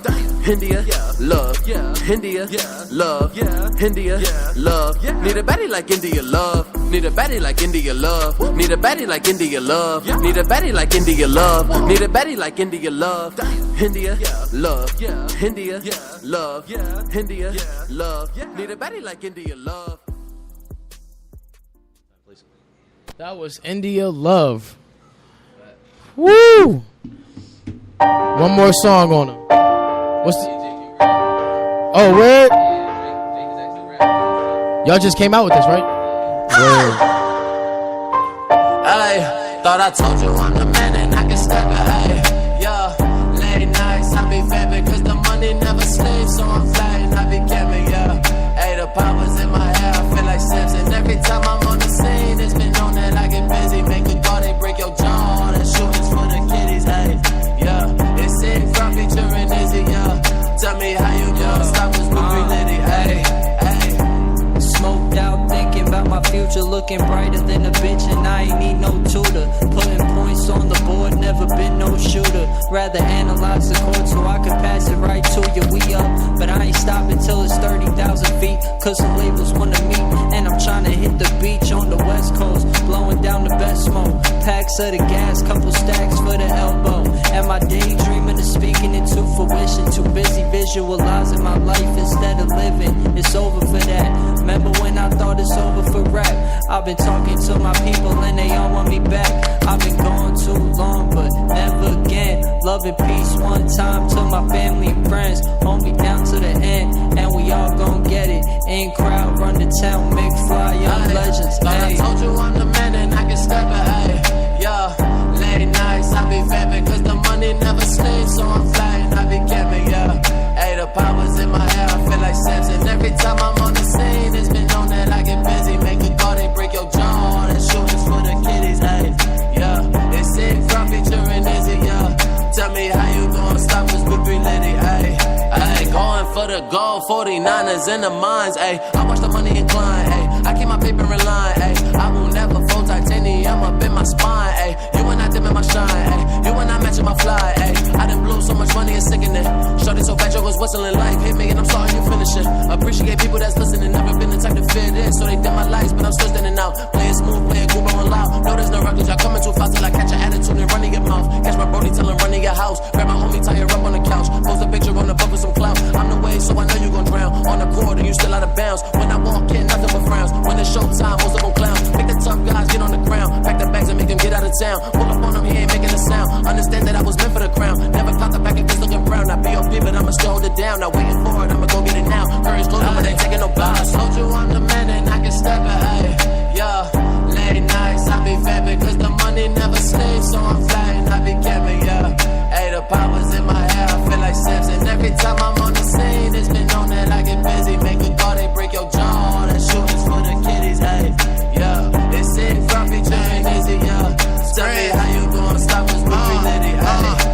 Bitch, I move quarters, no 25 cent, count it all up by hand. Bitch, I play with your rent when I hop on the track, just consider it been flown up, but the class of my lesson was can't. Dunking your bitch like my first name was Don. And shawty, your freak got me feeling astonished. Say that you holding, I feel like you styling. Think you Chris, like you motherfucking wildin'.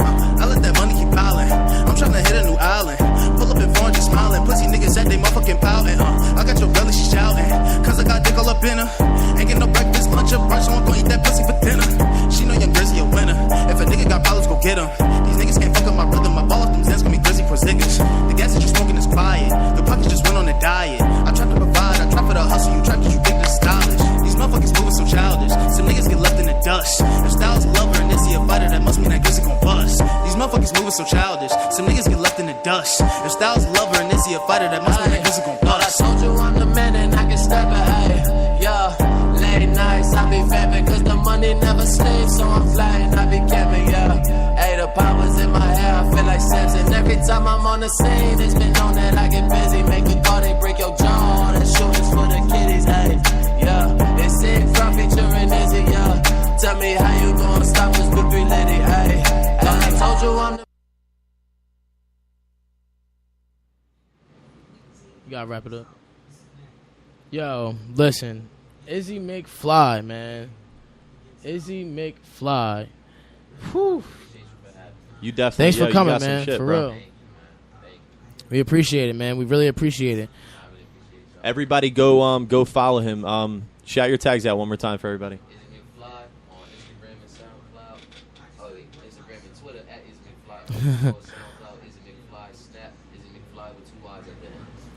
He's working. Brand new artist. He's working, and I definitely like the music. I like where you're headed with it. 2 years, man. 2 years. Yeah, 2 years. I started about 2 years of hard work. I started about end of May of 2016. That's when I officially started taking it a little bit serious. I didn't officially take it serious until first semester at Wesley, which was fall of 2016. Fire. That's actually crazy. You said it. I just started like releasing shit back in like I think 16 myself. Yeah. So yeah. Honestly, bro. Shit just gets real quick, right? And here we are up here on the radio show. So. Facts, man. Thank you. My first radio show, honestly. All right. Well, I'm glad you could be here, man. Socials, man. What's up with it, Shu? All right. So my social, everybody go follow me on Shu856. That's SHOE 856.